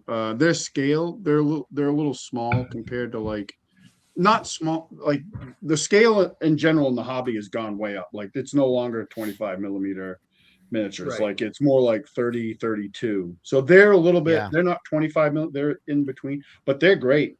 And you can go to a website called Badger Games, and they're US based, and they carry a lot of that. So they carry a crap ton of stuff. And North Star is some of it. Like, they carry a lot of that stuff. Really good stuff. Yeah. They got that new game Oathmark, and I was looking at those Yep. minis, and they're amazing. You can get, like, full armies of dwarves, and Yeah, they're just those are good stuff. and for me, if I'm going to do something like that, that's even easier than 3D printing them. You know, Yeah. they're just and they're more durable. Yep. There's so many like there's one game I've been looking at, and I do this all the time. Like I've gone into like official Games Workshop stores, and I needed a bunch of undead, and even Games Workshop now. Workshop has its faults, obviously, and price is one of them. But there are, if you know what you're looking at, there's ways to get deals, right? And they used to have these starter box sets, and they still kind of do that Yeah. around Christmas time. But I went in and bought like a starter set of one of the undead, and it had like a shit ton of like ghoul-like characters. And the guy asked me, he's like, "Oh, are you playing like the whatever faction it is?" And I'm like, "No, man, I'm using these in my D&D game." And like all the guys in the store were like, "Oh," like it never dawned on them, and they were like, "That's a really good idea." And I'm like, "Yeah, I know, I thought of it." Just created, you know, like I just want to hit this quick. Yeah, Dion Blackwell. He's the one that does the Horde Wars game. That I think just came out, or Advanced Horde Wars just came out, I think. But we're pretty full up on vendor spots. I'll have to look and see what's available, but have them shoot me a message or fill out a vendor form on the site, and we'll see what we can do. So, definitely, board games and things like that. Yeah, and the Warhammer minis and stuff are generally super expensive, but they do have like the starter sets or sometimes around Christmas or something. They'll put out like their Christmas boxes, and those are actually like, if you're looking to get that stuff, you can get like sticker shock when you look at the tag for the box, right? But if you break down what's in there, you're saving money. You're saving money. Like I was looking to get, they had a box of their trolls. I didn't end up getting it, but I was probably saving at least $60 if I was to buy all those things in there individually. I was saving $60 by buying the box set. This stuff in there is just like, when the old starter sets, they would put things in there that if you bought that miniature alone, you would pay for the entire starter box set. Yeah. Like I don't know.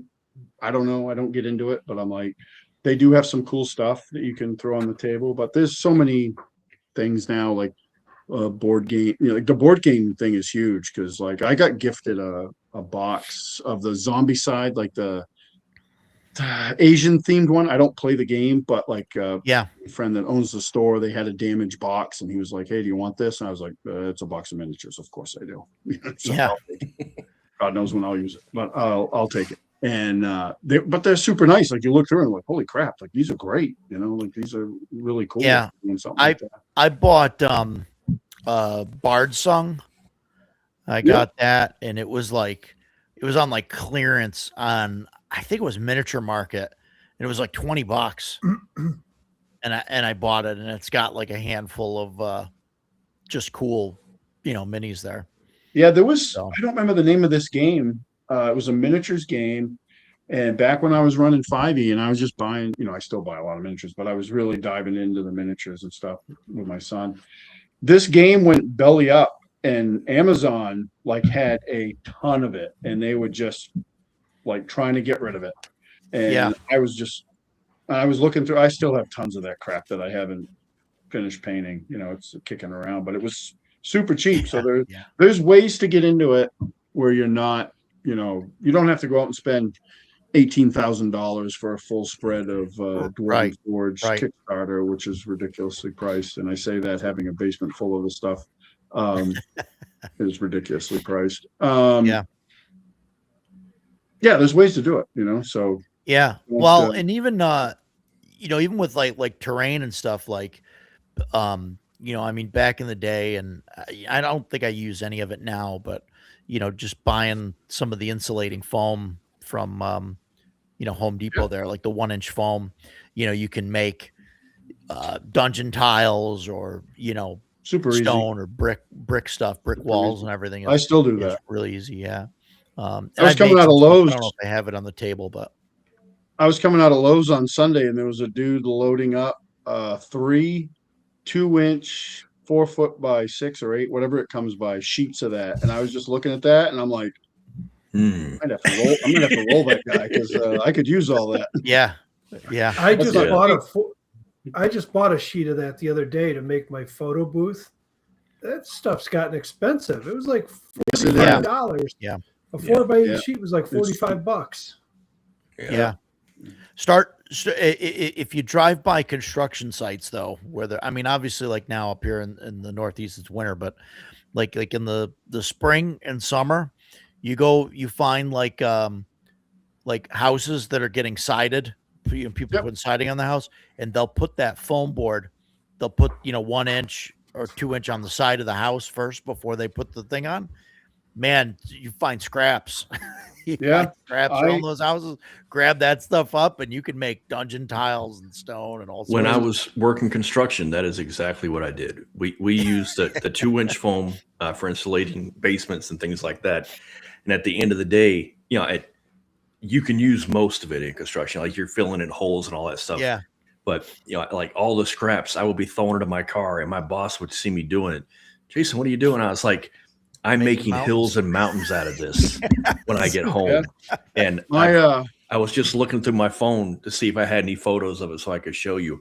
And I've got like 4 different brands stacked up to be a mountain. And you just use the foam glue that you can buy at any hardware store. It's like $5 a tube.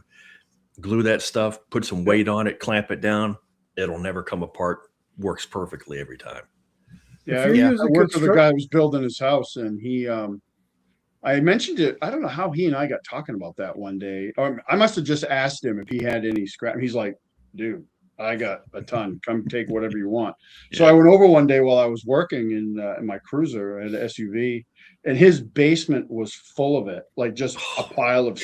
And I filled my cruiser full of that stuff and drove it home. I finally used it all up, so I don't have any more. But it took me years. Like I had tons of that stuff. So I wanted to bring up something else. Can you bring that picture up full screen, Roger? Yeah, I paused it there.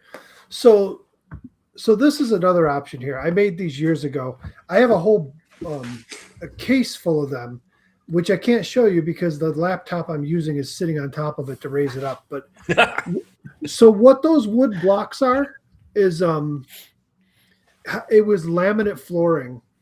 We had a ton of it left over. So we just set a guide on a table saw, and we cut it into strips, and then they were too thin, so we just glued 2 strips together. I have an entire case, probably 500, 600 pieces in the case of all that. And for a long time, I just used that. And it was just like when they go into a room, I just throw down some blocks and make up the room. It cost me next to nothing. I mean, I used a sponge in a couple different colors and just literally sponge the texture onto it, and that's it.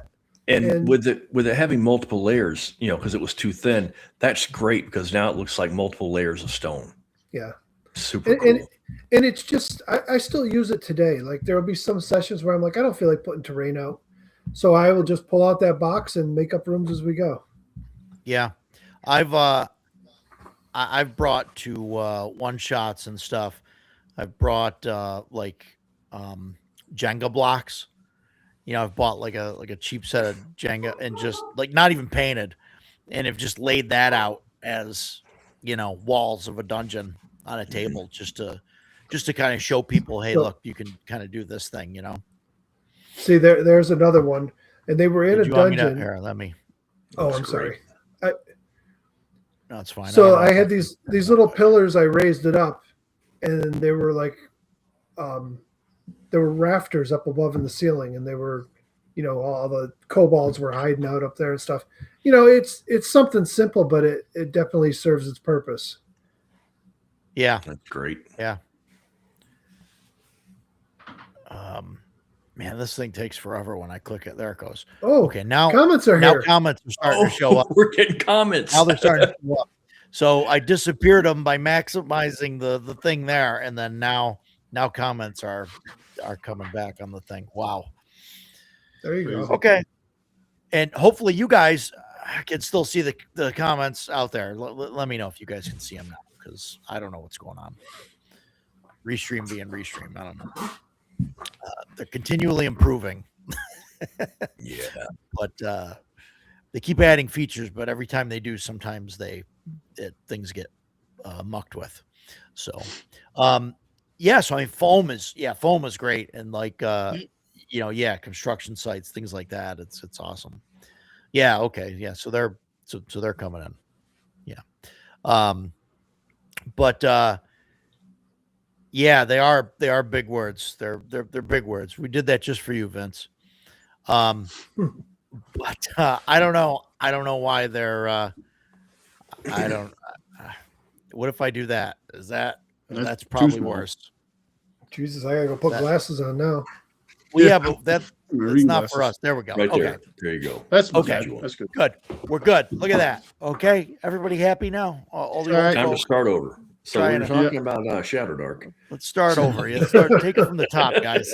We're gonna go Shadow Dark with a foray into Fallout, and it'll be good. So don't mention Fallout. We don't need another 45 But it's a minutes. great game. No. By the way, Zagig, New Vegas. If you're gonna pick one, man, start with New Vegas. Okay, I'm done. Go ahead. There you go. So, yeah, wow. So minis, yeah. So we, I crafted stuff back in the day and whatnot, and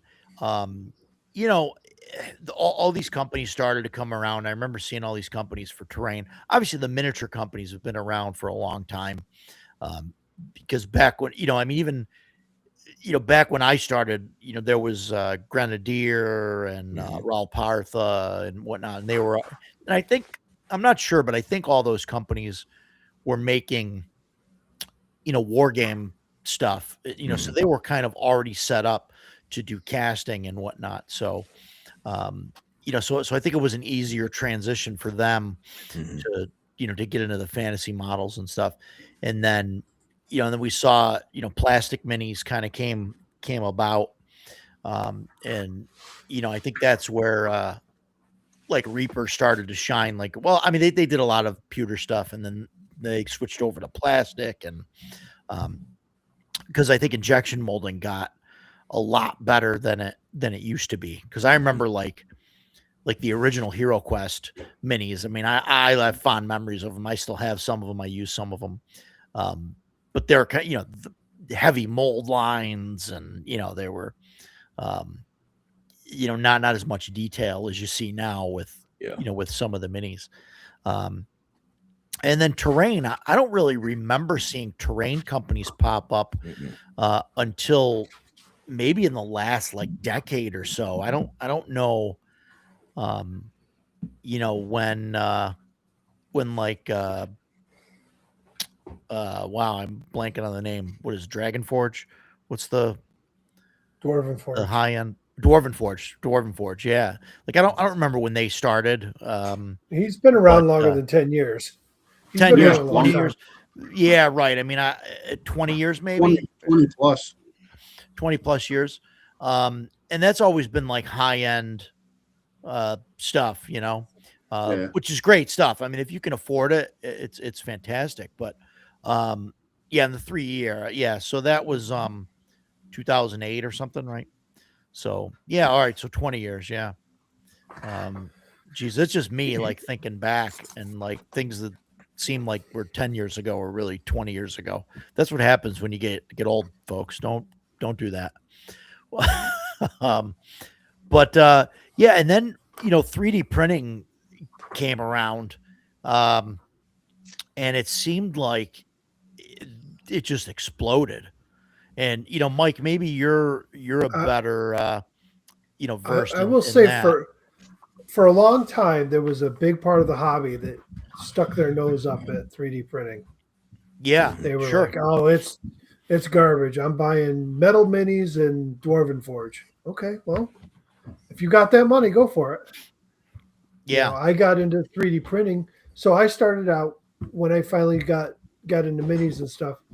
So my first batch of minis actually was at a local game store. We had a few back in town. They never lasted. So one opened up. I went to it one time, and then it was gone. Well, I walked in, and they had a bucket of minis, and it was all common stuff sitting on the counter, and they were $1 a piece, or they were like 3 for $2 or something. And wow. I walked out with a whole freaking bag full of them, and it was like tons of, orcs and gnolls and kobolds and all the common stuff. And I'm like, yeah, I'll take that. And that got me started. And then I started buying the WizKids stuff. And pretty quickly, they started out okay in the first couple sets. The price went up, the quality went down, the paint is horrible on them. I mean, yeah. And they just don't have the details, so they can't do much better with the paint when there's no detail. I mean, they can, but they're not going to spend the time and effort on it. Right. It's not like right. Well, they got to batch paint them and get them out, because they got to, yeah. they I'm not even profit. They're not selling detailed stuff. Yeah. Well, Yeah, and I know you already know this, but like I bought a lot of those WizKids things, and the appeal was they were mass produced. It was like $4.25 for a pack of 2, and it was 5th edition. So it's like, oh, I'm playing a Tiefling Rogue. Oh, here's the Tiefling Rogue. I'm playing a Bard in a wheelchair. Here's a Bard in a wheelchair. Stupidest miniature ever created, by the way. But I digress. But it was aimed towards 5th edition, and I remember I was playing 5th edition, so it was aimed towards that crowd where what was it, Nazgul's collection or something like that. It was like any PC that you could possibly be playing, they had that miniature ready for you to just take off the shelf and put on the table. And so for me, that was the big appeal for it. Oh, Human Ranger, here we go. Elven Ranger, here we go. Human Thief, here we go. It was all ready to go, and it was dirt cheap. So, that was a really big thing, but then we start talking about terrain, and terrain was the exact opposite side of the coin. Hard to find, crazy expensive, until thankfully 3D printing came out. And, and we've told this story about meeting you, Mike, at Page. I was standing there looking at your trees, that whole woodland scene, and I was just dumbstruck by it. And I'm like, yeah. What's this going to cost me? And I don't remember what you told me, but I was like, are you kidding me?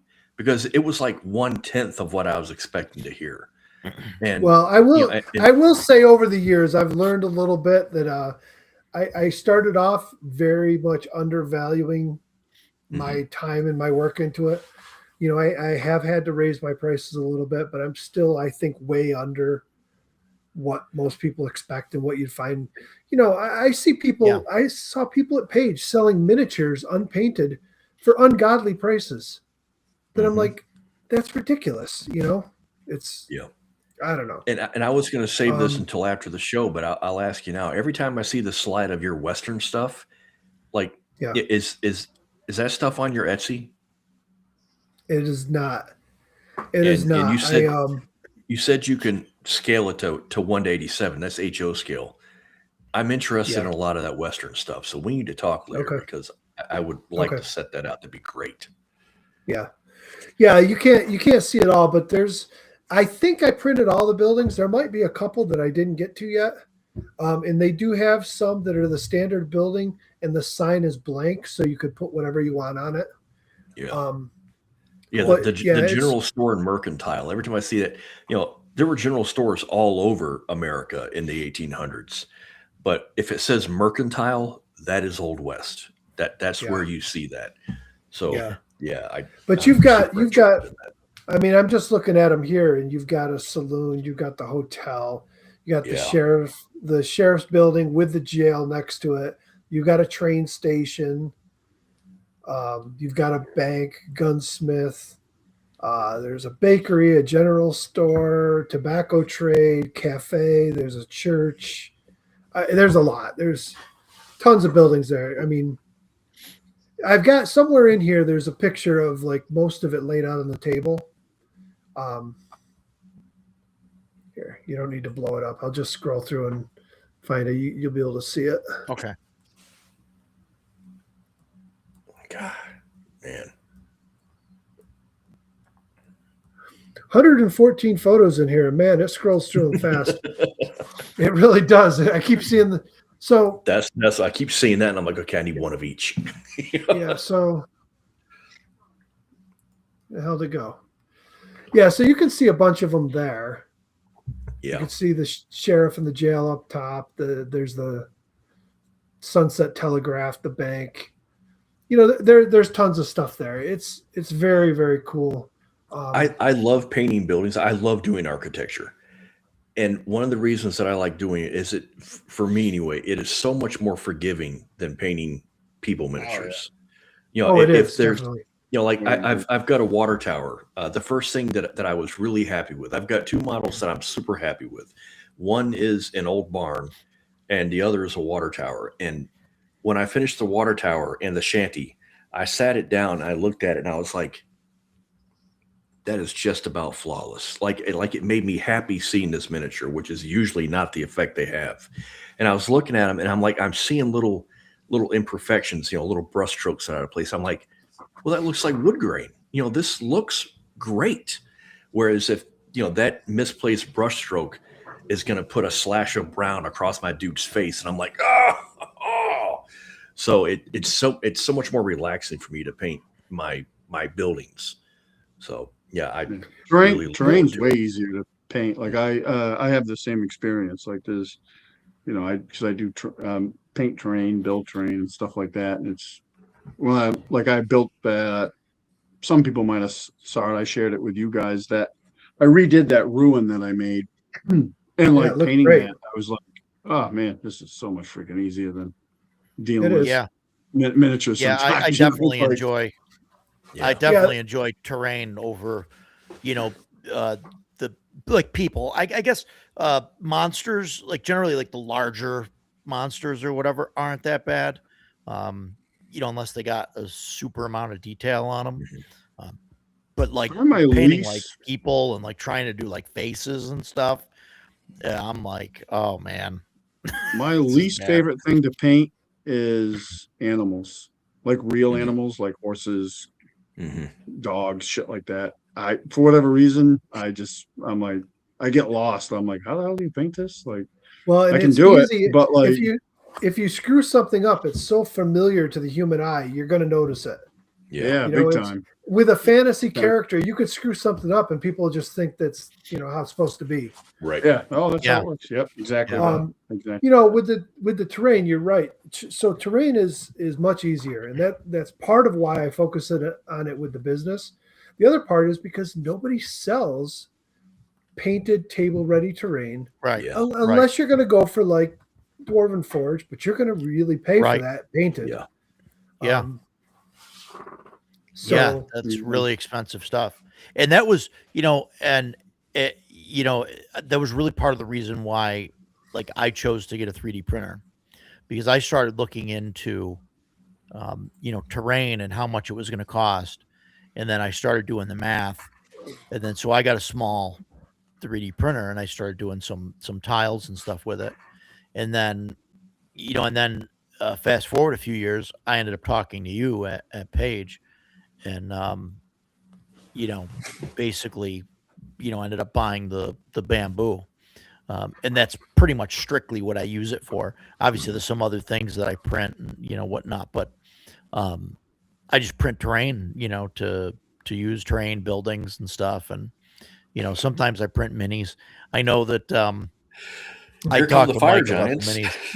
Yeah, well, so the fire giants. So I didn't bring those over. are they No, red? I have 3D. Are- No, they're orange. Oh, they're Fire giants are okay. orange. Frost giants are blue. Your Minotaur, Well, listen, it's your Minotaur's red. Yes. Roger. there he is. Look, there's the Minotaur. Yeah, but look, for something cheap and easy to put on the table, I know. that's not a thing. Yes, all right. It's Do you it's know what they laughable, remind right? me of? When you showed me, you know what they remind Board me of? games. Board Board game games, pieces. yeah. Yeah, Yeah. exactly. And I've got Driders that I've done, Which have that are- also been stand-ins for purple. Addercaps. And I've got a bunch of skeletons.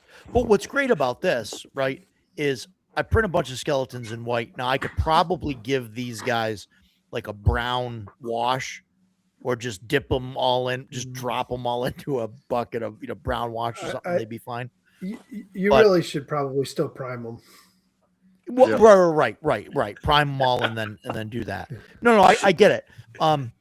But look, I when love the made- reaction from the professional painters. Roger's like, yeah, just do this. And both Ocado and Mike are both like, no, but no. But what I'm saying, right, is I can basically, I could print, and this is what I did. I took these goblins and I print like 50 of them, and they're all in green, and now I can put 50 goblins on the table, and it's easy. I didn't have to, paint them and all of that stuff. That's what he did with the ice giants or frost giants. We came into a frost giant lair a long time ago, and there were like 2 at the entrance, and we're like, okay, get them. So we managed to get them. So we go inside, and I'm like, okay, there's going to be like 5 frost giants in here. He puts 5 frost giants down. Then he just kept going with the frost giants, and I was like, Jesus Christ, how many frost giants? There was like 14 of the friggin' things. It was touch and go for quite a while. Fortunately, our wizard was hot and heavy with the fireball, and that helped a lot. But yeah, he just kept placing them on the table, and I'm like, oh no. No, I get it, Edgelord. Shade them. I know. I'm just saying for quick to get the stuff to the table quick that looks remotely like the thing. That's I'll give you a little story. So I got this in the mail yesterday. So this is from Michael Putlak, and it's just it's about converting monsters from other games to Shadow Dark, and it comes with this little thing, this little card here. It's a little cheat sheet for it. So I showed up and I told Roger, and he goes, "Yeah, I got that." He goes, "I don't really see a need for it." I go, "Well, it's for converting monsters," and he goes, "Yeah." I go, "Well, you could just guess at it, but this actually has a formula for it." He goes, "I think my guessing's pretty good." And I said to him, I go, "Yeah, but you think unpainted minis, painting a solid color minis is acceptable. So your judgment's just suspect." I said, "So, that disqualifies you right there." It's like playing Warhammer. You will never see someone put an unpainted Warhammer mini out because the rest of the store will throw him out of his ass. You paint that shit before it goes on the table. I mean, I want to show up. I want to show up to a Warhammer tournament with 3D printed, like badly 3D printed Space Marines that are just printing like a teal blue, and I'm gonna call them I forget what the blue ones are called, but yeah. So that's a double-edged sword there, because remember I told you when 3D printing came out, people in the hobby were really kind of against it. Warhammer players still are against it. Sure. Right. And I get that. I get that. And then now Games Workshop has been actively going after creators that are making models that are even just similar. Yeah. No, and I understand that, because that, to me, that's the same as the counterfeiting Magic cards or Pokemon cards or whatever. It's copyright infringement. Like, it's an intellectual property owned by them. Yep. And I will say, if you want to play Warhammer and you want to use 3D printed minis, don't play Warhammer. Go play OPR. Well, wait a minute. Page rules or any other. Wait a minute. Yeah, go ahead. Go ahead. I haven't played Magic the Gathering since I sold my cards in '95, but I know that proxies are legal for play. Not in tournaments. Not in tournaments, but most people aren't playing tournaments. They're legal. They're legal in Commander. They're legal. They're not. So listen. No. So they're not legal in Commander. Nerds. They're not. No proxies are legal in any format. If I'm you telling play you now, strictly by the rules. You could go to a game store with proxies and they will let you play them. So to sit there and some say game that stores, but if you told me I can't play Warhammer unless I buy official Game Workshop minis, then Warhammer can piss off.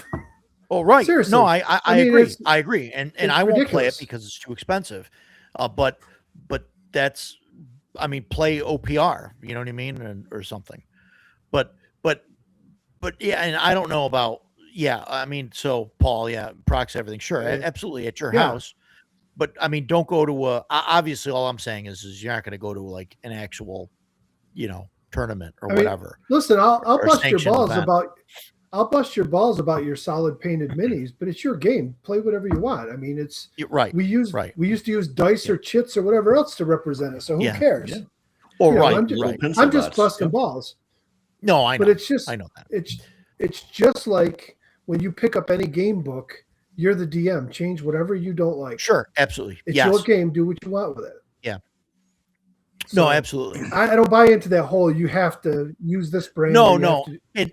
And I'm just saying that's because those are generally the rules for, when you're playing in public with people. Like if you're going to go play Warhammer with people, you generally, so you're going to go play Warhammer. You're not going to show up with, 3D printed stuff or whatever. It's just like if I'm going to go play Magic, I'm not going to show up with, cards that I just print out and put in the sleeves, Right. I get it. It's just the expectation, right?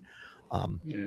But I think the only game, I mean, I'm not an expert on Warhammer stuff, but I think the only game that I know of that's still in production by them where you can play around and use some non stuff is like Necromunda, because there's a thing with Necromunda where any miniature is a Necromunda miniature. So like it's kind of like Mordheim isn't obviously supported by Games Workshop, which is probably actually better off not being. Yeah. So like you can use whatever you want for like Mordheim. Well, that's why I say like OPR or something, because OPR has all the factions and everything for Warhammer for the most part. But the thing of it is I understand why people do it, because there's I don't know what the faction is, but there's a Warhammer miniature, and it's a fantasy miniature, whatever their big lizard-like guys are, he's sitting in a floating chair, right? And that miniature costs like a ton of money. I have this almost an identical miniature, very, very much styled after it, that I got from Artesian Guild, that I paid, I think, maybe $30 for at best. And I'm like, because I was going to buy that Warhammer miniature because I had an idea for it in my RPG game. And then I came across that Artesian Guild miniature, and I was like, I will buy that instead, because it's like only maybe $30 the price. Yeah, right. I can save me some money. Yeah. So what, Mike? What got you into 3D printing? Is that kind of like the same thing where you wanted to print stuff for yourself, or was it strictly for a business? I don't know. I think it was just a natural progression. I mean, I grew up a computer nerd. I mean, I've had computers since I was about 8 years old. Sure. I have there's 5 arcade machines sitting there. There's 2 over there. There's 3 of them in the other room. There's one's in the garage still being worked on. I've restored all those and work on them, all the electronics, all the wood parts. I mean, I've got cabinets that were totally rotted out that I've bondoed and fixed. And, it's just part of the whole thing. I've been into electronics my whole life. When 3D printing came out, I was like, that's cool. I can make shit. And of course I was into D&D. So I'm like, I'm going to make D&D stuff. The first stuff coming out sucked. I mean, before printable scenery came in the scene, and before Fat Dragon Games started making 3D printed stuff, it was all cardboard. Everything was printed cardboard. It was expensive. I mean, color printing on, cardstock to fold it and make buildings was more expensive than 3D printing, I think. But I remember I had boxes of my original tiles. They all got chucked in the trash. I mean, I looked back at them years later and I'm like, these are horrible. The print quality was junk. The paint quality was, they went in the garbage. But yeah, I've just kept going with it. And then when I retired, leading up to it for about 2 years, it was a whole planning stage of, I'm retiring at this time. I didn't take vacations for, or just took partial vacations, because I'd get like 6 or 7 weeks a year with corrections. And I would take instead of a 2-week vacation, I would take like 3 days, a long weekend or something. And then the next one, I would take 3 or 4 days, and I just kept saving all my time because I'm like, I'm going to burn all that time. I'm going to get out early. I literally, my last day working was probably 7 months before my actual retirement date. So I had a lot of time to burn. And I had been planning it. I bought that laser. I spent a fortune on a commercial laser. I mean, we're not talking a little tabletop thing. We're talking a full-size $12,000 commercial laser that sits here idle doing next to nothing because I can make stuff for the hobby, like these signs you see behind me and the mimic chests, but I don't know, they were kind of a fad, and I think a lot of people got into it during COVID and flooded the market. So at some point, unless I find something to do with it, I will probably sell the laser and just Really? buy more printers. Wow. But well, you could buy a lot of printers for I don't know. that. So Yeah, I could. It's getting to the point, like I don't have anything running today. Really? I kind of took a break because, I've got so much stuff to paint that I was like, I don't want to keep printing and backlogging it. So I'm trying to get caught up on painting. Yeah. So if an order comes in, I mean, I've got 3 orders here, all filled, waiting to go out. But other than that, like I don't have any orders today, so I didn't print anything today. Yeah. But what? It's definitely picked up, and it's funny because I can tell you when the business finally started to take off, and it was June of last year. Now, I don't know if it's coincidence. I don't know if it was coincidence with Central New York or what, but June of last year, things really started to take off with the business. I had some really good months towards the end of the year. Cool. And January was gangbusters. Well, I'll be there. Mike, I mean, I don't want to take credit for it, but I mean, I will, but I will. What I don't think you're going to see at Central New York this year is, unless we had talked about maybe putting some stuff on a separate table, but I'm not gonna fill up my table with $1,000+ castle walls and stuff because I've brought them to 3 conventions. Those pieces, a lot of interest, a lot of draws people in, but nobody buys them. So it's hauling stuff back and forth. Yeah.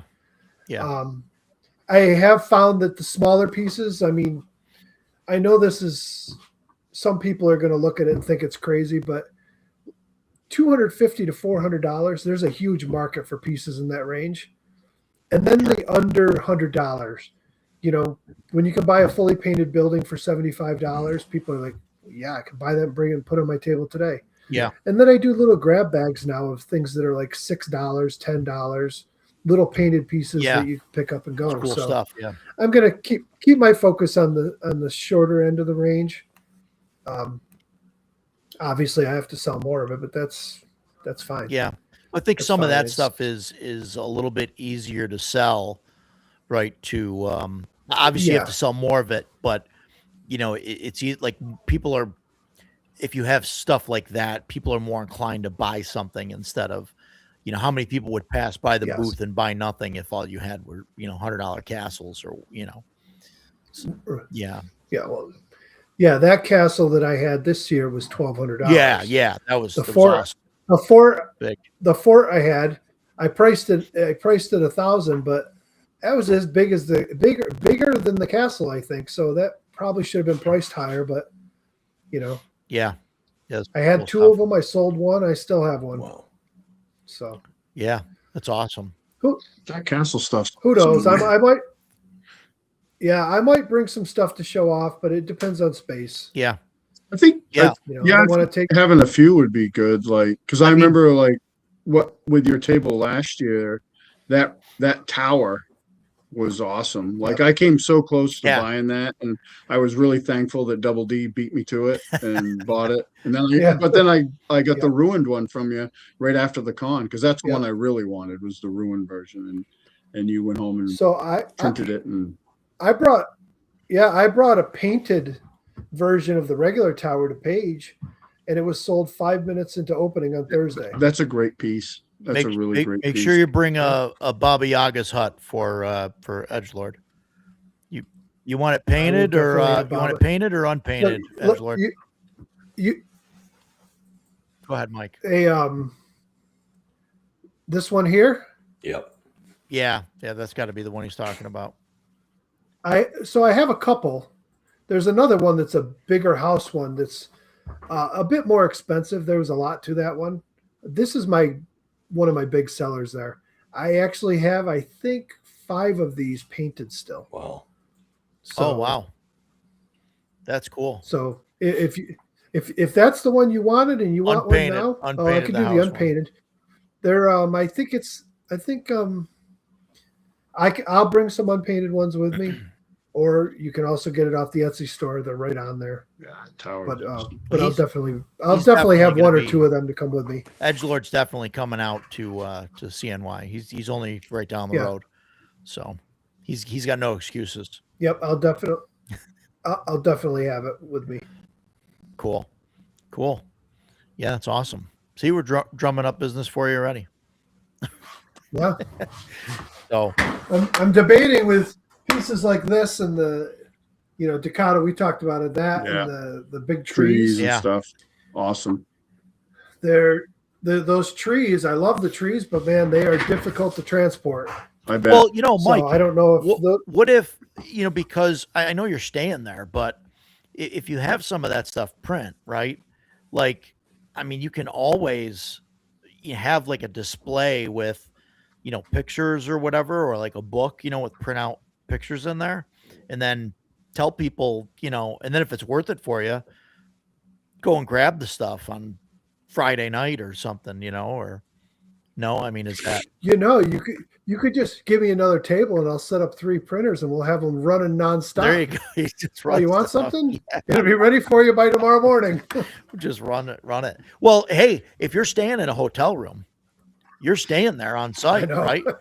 Just bring some printers and Yeah, we have I them am. in the room going. I'm not hauling my printers out there.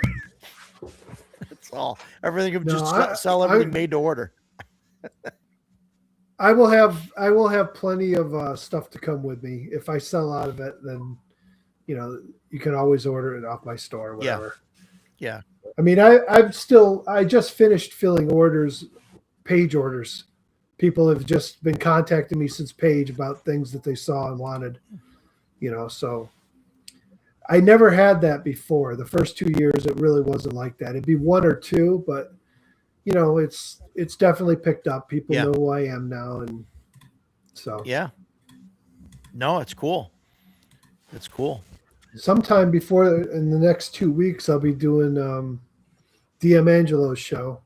Yeah. Same Cool. thing, talking about 3D printing and Thunderstruck. Yeah. So Nice. Yeah, that'll be awesome. So it's been a good year. Yeah, that's good. Has it been? I'm gonna try and Go ahead. what? I'm gonna try and drive some of my gamers to Central New York. Yeah, that'd be cool. They've Are they convention They've, goers or in general, or no, not at all? no. None. They don't. They just game. Except for Pete, Pete, and I don't sure. know what he's doing. I didn't ask. Sure. I know he's going to Concoction 2 weeks before or a week before or whatever. Yeah. So I don't know if he's going to be around or what, but I'm not going to bug him about it. He can do what he wants to do. Yeah. There. Sure. But the other. And he did mention to me that he was thinking he was going to come, but he was just going to come to play some games. Yeah. Sure. Yeah. George's trying to get his group to go. You think the other guys will come out, or are they? I don't know. My one guy that I told you is, entertaining at the table. Yeah. He lives out in Canastota, so Oh I'm yeah. going to tell him, It's close. hey, you need to go. Yeah. Yeah. Close. Just right down the road. I mean, might as well. I mean, Stan's coming, and he's a good 6 6 hours. He's Yeah. close. He's close. You know, Yeah, 6 hours. Close. Just 6 Yeah. hours Jean. down the road. So it's going to be a blast. Yep. No, it'll be a good time. And and if you guys, out there, anybody that's coming to CNY, let Mike know. I'm sure he'll work with you if you want to order something and then pick it up at the convention. Obviously, I know we're 4 months out at this point, so it's getting close. So I mean, get your orders now. If you want to do anything for pickup, it's better now than do it at the last minute, right? What's Yes. Yeah. Same thing. Yeah. If you get a hold of me 2 weeks before the convention, probably not going to, I could probably get unpainted, but that short notice, I probably won't have painted. Same Yeah. thing. I did that last year. I had Leo bought a bunch of stuff off of me, and then some of it I sent to him, but then there was some of it that we didn't want to mail, so we met up at the con. So if anybody needs anything painted, again, like sooner than later, because I'm trying to still paint stuff up. Like I said, I got a box full of stuff today that I'm going to paint for the convention. But yeah, if somebody Cool. needs something painted, hit me up, and I will try to get it done so we can just meet up at the con and I can deliver it. Yeah. Cool stuff. Yeah, I I feel may, like such a time plug off. hanging out with you guys sometimes. Put your time I off. might You actually didn't put do it a in yet? bunch of. I might do some unpainted minis this time, and then Yeah. anybody that's interested, I'll direct them right over to the next booth for Yeah. Ducato if they want to get them painted. There you go. Yeah. Yeah. Yeah, We set it I'm up so that still- Ducato's got a booth right next to Mike's. So anything of Mike's that's unpainted, we just go right Slide down it the over. line and That's one of the things I'm kicking around. This will be my first convention as a vendor. I've never done that before. So, but one of the things I am considering is having like a commission list. So like I'll have like a certain amount of commission spots. And if you want something painted, we can work, figure it out. And then with a delivery date and all that stuff. And, but have a certain amount of spots, I don't know what that number will be, in my head, I say 10, but that would depend on how soon you need it too. So, yeah, stuff I'm considering doing, as a first time vendor. yeah. Cool. No, we're happy to have you guys, it's going to be awesome. Yeah, I did. Like I mentioned to you earlier, I'd love to work out some ideas to get some things painted, and Yeah, absolutely. I know you're looking for some stuff printed, and I'm looking for some minis painted, but I'm not on a time limit. I have no time limit at all. It's like, if you've got paid commissions, they can all go first. You know what I mean? I'm in no hurry. Yeah, I got one. Like I said, I hope I can finish that up in the next week or so, and then let's just trying to, because I have no idea. Like I said, first time doing it, I have no idea. Like, what am I going to need for miniature? Like, how many am I going to need? I keep looking at what I've been painting so far, and it's like, I think I need more than that. And like I said, I just got this box, and I can show off some of that stuff. It's not painted, but I've been assembling it if anybody wants to see it. But I'm like, I don't know. So it's just going to be painting as much as I can to bring with me, and hopefully I don't bring a lot of it back. So Roger, I don't know if I told you about this. I think I might have mentioned it. I'm not going to show anything off.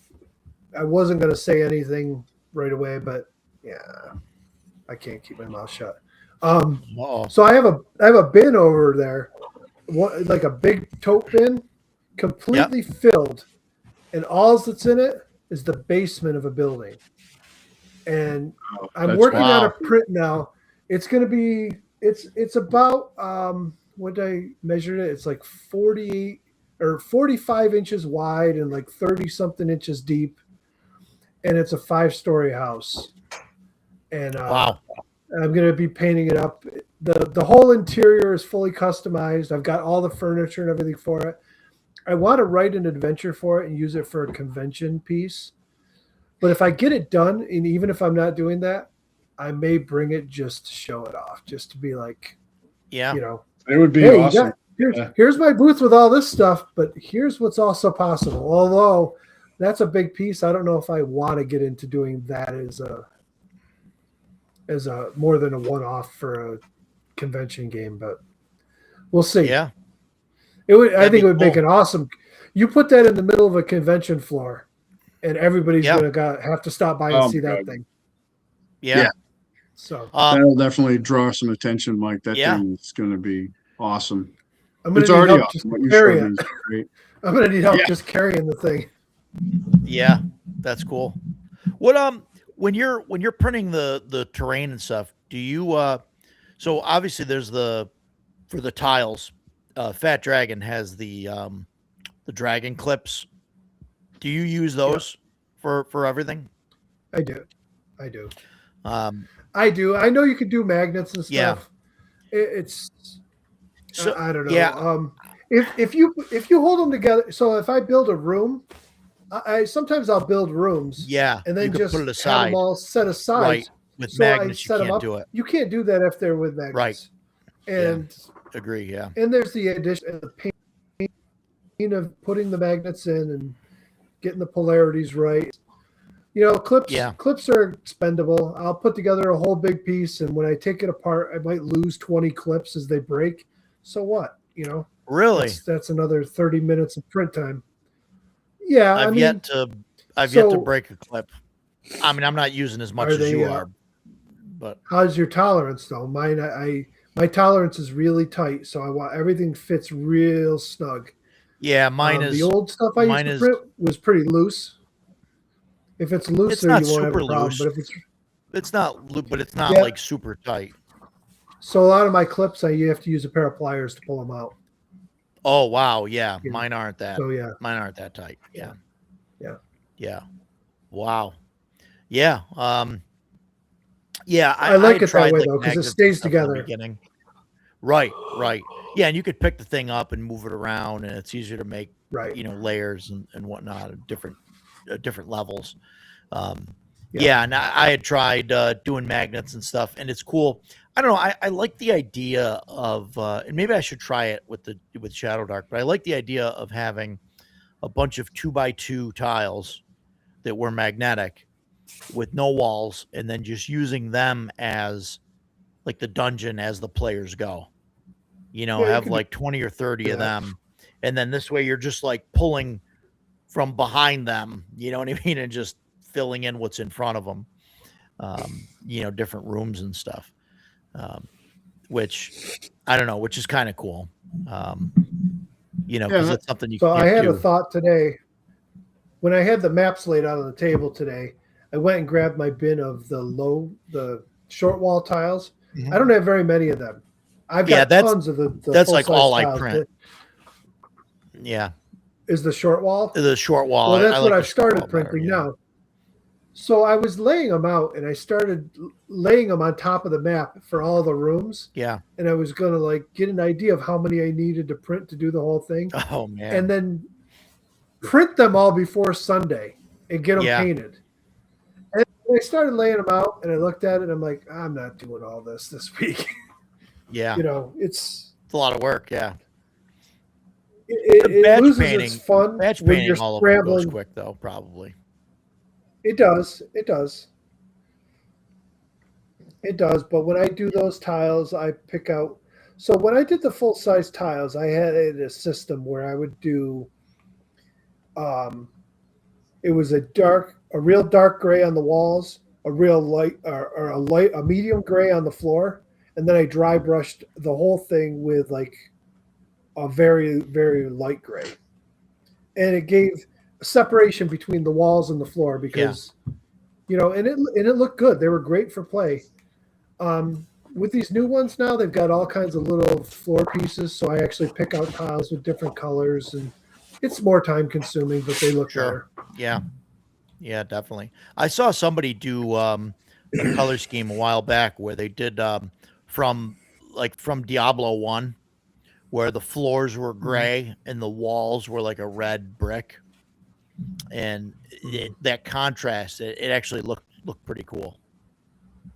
Did it? Yeah. So I considered like doing that, like, but me, like, me, like, gray. I've got gray filament, and so I'll print, stone tiles, and I just use them as is. I don't even, no primer, no paint. I just use them as is, and it's, it works. I mean, I know that you wouldn't do something like that, but I have done that before. I have done that before where I didn't have time to paint something and just went ahead and used it. But no, generally after I do that once, I'm like, I gotta get this stuff painted. Yeah. No, I hear you. I mean, and your stuff looks absolutely amazing at the table. Stan, your stuff too. I mean, painted up and laid out, it just looks fantastic. And I don't know. I've just always been. I've always tried to run like a looser game, and not be super critical of stuff and just have things laid out. You know, it's great to have the painted stuff, but like, I don't know, man. Like, I don't have the room for it, and just painting what I got, I think, would just take me too long at this point. I have a question for the group. Aside from the economics, because I know, Mike, that you make money doing this. Earlier on, I think it was Paul that said Critical Role has made it so, everybody, especially new players, they go to a con or whatever and they sit down and they expect it to be Critical Role. They expect a full layout. Basically, they want to sit at Ducato's table and see the entire world in 3D. Do you think that has that been detrimental to the game or beneficial? Some, yeah. So my personal experience with that was I've seen that. Like my son, he got brought up in gaming, and the terrain and miniatures just got more involved as the game went, because I got better at it. And when he started running games of his own, it was a barrier to entry, because like he was trying to run some 5th edition module, and I don't remember which one it was. It's something to do with a giant. I don't remember what the hell it was, but I remember talking to him one day about it, and he just looked at me and he's like, I don't know how I'm going to build that whole thing. And I'm like, you're not going to. Like, so you in your head, you want to, right? But you can't. So you're going to take areas of that you're going to need. And then if you want, you can build those, but you're not going to build the entire complex. I don't build I mean, yeah, there are occasions where I will build an entire dungeon out. I've done it. I got a 13-foot long table and I'll fill it. That doesn't happen every session. I don't want to do it every session. It's a lot of work. It's time consuming. It's very time consuming. You'll spend days leading up to the game working on that shit. Absolutely true. So yeah. Most of my builds are on 2 foot by 2 foot insulation board, and I'll build on top of that. Yeah. And I do even smaller than that. Sometimes I don't freaking bother with it. I'm like, this isn't a big deal. Like, this isn't a big encounter. We'll just theater of the mind, blast through it. But yeah, to answer your question, in part it has been detrimental. I mean, it's also, I think, done some great things and opened up the hobby as far as like people are more interested in miniatures and terrain and stuff like that. But I remember I was helping teaching a game master seminar at my local shop here, Crossroads, and we were teaching it. And obviously, I'm the miniatures and terrain guy, right? So that's what I was known for. So, but that was one of the first things I told them is like, I in my brain, when I do stuff, I want to build the world. Like, I want to build my world as I see it. It's not entirely possible, right? So, and then the thing, especially if you're a new game master, like, you don't have to do that. Like, that's what I was telling you. You don't have to do that. It can be very simple. And players, if you're into that sort of thing, like, it doesn't take a lot. Like, you can have like half a dozen pieces of scatter terrain, which is, if you don't know what that is, it's just stuff that you scatter on the table. And I like scatter terrain more than anything. That does so much just by itself. If you have players that are into it. Now, there's groups that don't give two shits about miniatures and terrain. They play theater of the mind. That's how they want to play, and that's great. I love theater of the mind too. And but you don't need a lot, like I was trying to say. And you could have like a little bit of scatter terrain, throw that out there, and your player's like, oh, okay, this is where my guy is. I mean, if you pay attention to these pictures that are scrolling, a good portion of my stuff, like that, I did a full table setup. And that was a mix of different things, but a lot of them are just little, like, that's just a little room. It's, of course, it's going to call me a liar right now, but most of the pictures in here are actually scatter terrain. It's just seems to be cycling through. It's not randomizing, cycling through a bunch of stuff that was all at the same time. But most of the stuff I use is scatter terrain. Yeah, like that's just scatter there. It looks there's minis. Yeah, I don't really have like a hard feeling either way about it. Death Angel just mentioned Lord Gasumba. We've played with him, and I had a great time, except the fact that my dice sucked that night. I had thrown them away. But I can't honestly say that walking up to a table and seeing the full spread makes me look forward to playing any more than walking up and seeing a battle mat with a dry erase marker next to it. Yeah. Roger's a big proponent of theater of the mind. He's talked about that a lot. And, so we use miniatures, but, the terrain is few and far between when it comes out. I'm like, okay, cool. With the fire giants, that was really cool. Roger laid out, I think they were 4x4, maybe 3x3, but these tiles, because we were going into a fire giant lair. And so, and there was lava everywhere. So the tiles kind of helped illustrate where the lava wasn't. And that was cool. But, a red Sharpie or, a red dry erase Sure. would have been like, lava here, don't walk here. So, and I'm thinking about it, while you guys are talking, I'm thinking about it. And I'm thinking, it's because I'm older and I grew up with theater of the mind. Whereas younger players, like Dakota was talking about his son coming from video games, and I am also a gamer. I wonder if the younger generation, it's not so much that they expect a 3D representation, it's that they need a 3D representation. I don't know. I don't have kids, so I honestly don't know. So I'm wondering what you guys think about it. That's why. So I was kind of gonna get into that a little bit, but so the Critical Role thing, like, I think it's more of a barrier. Obviously, Critical Role has done a lot for the industry. It's gotten a lot of people in, but I think that people look at that and think that there's a high barrier to entry because you need. Because they're a high production thing. They have an unlimited amount of money. They have voice actors. They have tons of time to script and do the whole thing. So, but I think it's more pressure on a GM than it is for the players. Because I think most players are just okay with, like, hey, whatever we're gonna do, right? Like they don't expect the GM to, like, go all out. But a lot of the GMs feel like, oh my God, I need to be, I need to have this high production value thing, in order to make my game work. And I think like what you were saying with the video games and stuff, where you have that visual, I think that, some people need that at the table. They need to have a visual representation of what's going on. I don't think that it needs to be as high quality as like a Critical Role setup or anything like that. But I mean, and like you said, like, it doesn't matter, right? Like, if you walk up to a table, it's got a ton of minis, or if it's just, just a piece of paper with a Sharpie, I think Death Angel is along the same lines of my thinking. I was waiting to cut in here. Yeah, it's not. So I think Critical Role has, again, like everybody said, has done great things bringing new people into the hobby. But if I was going to say there's one thing that's been a detriment, it's that new players coming in think that their games, I don't necessarily think that it's worried about having the terrain on the table. I think it's they feel they have to be actors. They have to get in there. Right. They have to act out their characters. Everything is like, I hate that.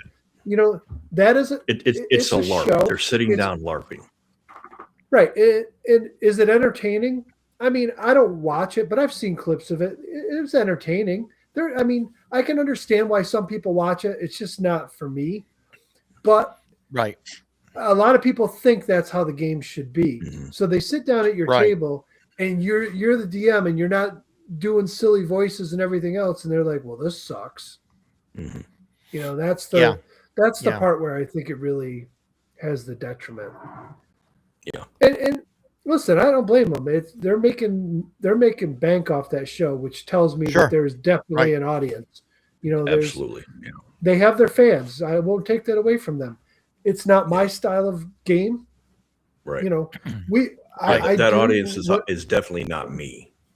When I DM, there's definitely times where I'll get into character. I'll even do some voices once in a while, but not like that. It's, I don't know. Yeah. We're not actors. We're just there to play the game. Right. And they have a high production value. I mean, that's the thing, right? There's actors, and because they're all actors and they're all, they all have stock, right? Like, and what they do, obviously, like, they know if they slow down the game or whatever, or do something that causes people not to watch it, that they're going to lose money because of it. Like, I think that they're, it's a different kind of game. So they're all like invested into it. And so, it's a different kind of thing. Where you don't have like that player kind of conflict or whatever, or or as much of it, unless it's actually meaningful. Did you see my post in the Shadow Dark Facebook page about my game? I posted some pictures and talked about my starting out this weekend. Yeah, I didn't read the whole thing, but I did see your post there. Yeah. So Mike Burrows comes on there and replies on it and goes, "Yeah, you didn't leave your address because I'm bringing the cheese puffs. We're on our way." Nice. I was like, "Well, make your way to New York. That'd be great." Yeah. Yeah, it's interesting, and Lord Gusumba, that was mentioned in the chat. Like he's got, I don't want to put him in the same boat as Critical Role, right? But like, he, he's a nice guy. I've been in his games. I've talked to him, at a couple conventions and stuff now. But he has a production value. I mean, it's part of what he's doing is a show. He does a live show, right, weekly. That's his game, and that's part of it. And like I said, I don't think he's as far into it as Critical Role is. But there's a difference. There's a difference, there between that and the people that are just getting together to play, right? So, that's. I think a lot of it boils down to your players too. What are they looking for? Some of them, like I know when I first started really using miniatures and terrain with my whole group, because a lot of my early sessions with my son, it was just him and I. And I remember asking him, like, "Hey, do you guys like this? Like, do you like this, type of thing?" And they were on board. They were like, "Yeah, it's great because now I know exactly where my character is. Like, if you tell me that I'm at the bottom of that wall, I know exactly where I am." So we did that. And I know we play that way mostly anyway, but we did that for a while. And I can't remember, there was a game we played in. I think one of the guys ran a one-off and we used Theater of the Mind. And I was like, oh my God, we really suck at Theater of the Mind. Like we were like, and especially with 5th edition, because it's so tactical anyway, but it was like, wow, like this is, you're so used to that style of play, but now I can kind of go in and out of it, which is fine, which I do a mix. Like in my games like this, there'll be 3D terrain and other times we're just kind of narrating what's going on. Yeah, I was at the point where when I was running 3.5 back a long time ago, that I got sick of it, like the terrain and using like minis and all of that stuff, because I had people that were, and 3.5 was one of those games that was designed to be used with miniatures. And so very much so. I mean, just people were breaking out rulers and protractors and like, and just everything was like an engineering job of like, oh, how can I,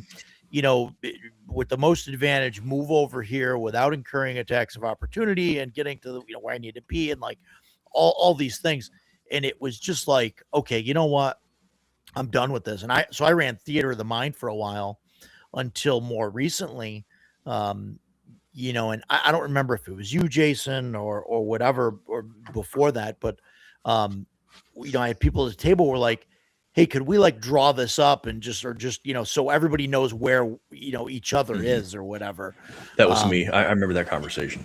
Yeah, and that sort of prompted me to like try get back into it, and then and then with the 3D printer and all that, it got easier to get the stuff, and so I started getting more into it, and then now circling back to Shadow Dark again, right? But like I think that's like where I want to be with it, where it's like near or close, far, near, there's no like, oh, it's like this many number of squares and like this is the thing, and it makes it just, it's kind of where I want to be with it, because that was my thing against it, is I don't want the measurements and stuff being made.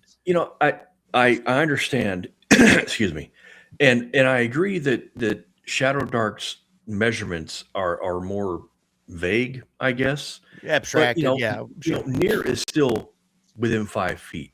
Right. Close is within 30 feet, and far is anything after 30 feet. So, but the way I picture it is, it's not so much that far is anything after 30 feet. To me, far is anything outside the torchlight, because the torch is a 30-foot radius in Shadow Dark. So that's Sure. how I would look at it. If it's standing on top of me, obviously it's close. If it's inside the light but it's not standing on top of me, that's near. Yeah. And See, so yeah. that's how I kind of look at it. I actually find Shadow Dark God, I easier can't to believe we're use going back to grids. Shadow Dark again. Sorry, Well, go I'm ahead. just saying, it's more about the grids. I can find it easier to use grids because the numbers are so small. You're just talking 6 squares. Your standard movement is all going to happen within 6 squares of each other. So it's not really like, playing AD&D, if you can move 120 feet and you're using 5-foot squares, that's 24 freaking squares they can move. Yeah. That's a lot of movement. Well, squares were 10 foot then, so it was still 6 squares. In first edition they were, but in second edition everything turned into 5-foot squares. So right. what I'm saying is, so when you got 24 squares to move, it's way too much. It's ridiculous. People are like racing all over the battlefield, being able to move all over the place. When you can move 6 squares, it's not such a big deal. Yeah. And I do like the fact that I had to look it up in the rules today just to make sure, because we weren't sure how it worked, but you can divide up that movement too. So you could move 3 squares, take your action, and move 3 more. Oh, you can? Yes, it says right in the rules you can take them in any order. Okay. And you can split up your movement. So I made the ruling Sunday that you couldn't do that with casting a spell, because we couldn't find it. But I mean, but that was that. I'm fine with that. I don't mind. It was just while we were playing, it was, I just needed to make a ruling. Yeah. And that's what I said. But if it says it in there, and that's what I do. If I don't know it and I can't find it within a minute, I'm making a ruling. Right. And that's what we did. So that's interesting. So that I'll have to make a note of that, and we'll because Ken had asked that about Wizard. He wanted to move like half his movement, then cast a spell. And I was like, well, yeah, I don't know, because I was like, well, casting a spell like takes like your full concentration. So like you really can't start moving like after you cast it. It takes like the whole round to do it or whatever, So that was kind of my interpretation of it. But yeah. No, if you could find that, let me know what page or whatever that's on, and we'll go from there. I was looking right now. 85 has movement for crawling, but it doesn't say it there. I'm trying to think of where it is. Yeah. So that was the only problem I had at the table playing it the first time, was trying to look up rules. There are some rules that are like all over the place. Like I would think all the movement should be in one spot, but it's not. Yeah. That's why I wanted to make myself my own screen. Yeah. The screen, I definitely like you said, the screen was like really hard to, there's no useful information on it. So page 83 under turn order, player turn, number 2, it says the player takes an action and may move up to near, split up in any way. The player can move near again if skipping an action. So they can move up to near, which is 30 feet, split up in any way. So, any of the characters can take an action, whether it's an attack, casting a spell, whatever. They can move 1 square, take their action, and move 5 more, or, however you want to do it. Yeah. And it keeps it simple. No, same rules for everybody. There's no casting time or none of that. So everybody just goes on their turn. Sure. No, that definitely works. That's cool. I'll have to remember that. Tell the guys that on Sunday. Just like I said, I made a ruling about it, and I assumed that it was that way. With that, there wasn't an allowance for splitting it, because everything else in Shadow Dark seems to be like the more simplified version of something. Yeah. you know, and so and generally every rule that's like a hard and fast rule in Shadow Dark is designed to make the game move quicker. From making, the torch timer exists because that makes players move quicker, right? They don't stop. Like I've noticed that, like now, like they move through the dungeon like at full speed because there's no, like, as soon as somebody starts talking about something else, three other people are like, they're pointing to the sand timer. They're like, Yeah. our torch is going. We gotta, like, that's a valuable inventory slot. Like we're gonna keep going. So I've got a 50-inch TV up on the wall, and what I did was I pulled up this laptop and I went to that torchtimer.com. Yes. And I put up the torch timer, and then I Chromecast it to the TV. So we had the torch timer up there, and I turned the volume up so they could hear the torch. And I got to tell you, man, they were – I would look over at them, and you could see them eyeballing that torch timer. I left the time on it this time. I said in the future, I'm going to put it in hardcore mode where you can't see the actual timer. Yeah. You just have to watch the torch flicker. That'd be cool. I got to consider doing it that way. So, and then you could do it. You could tell it like plus or minus, right? Yep. Yeah, you can change the time on it. Yeah, I think I want to make neat. I'd like to make a chart, that you can randomly roll where you have like a, maybe say 80% of the time it's going to be 1 hour. And then that other 20% would be like plus or minus. And, just don't let them know. You roll it, you figure out what it's going to be. And I think I would do plus or minus based on watching it. Yeah. Right. Plus or minus 10 minutes or something like that. So it might be 50 minutes. It might be 70 minutes. Yeah. We did have one round where they were in the dungeon and the torch timer they were like in combat and they're watching it. And Pete had the torch and he's watching it and it's down to like 1 minute left. And they were like panicking. We got to get this torch done. And somebody before him skipped their round, like so it could skip to his round, so he could light a new torch off of it. And they literally lit the torch with like 10 seconds left on it, because they were paranoid that as soon as that torch went out, I was going to be sending monsters after them. Yeah. And a little bit of paranoia is healthy. I've been using the sand timer and it's worked pretty good.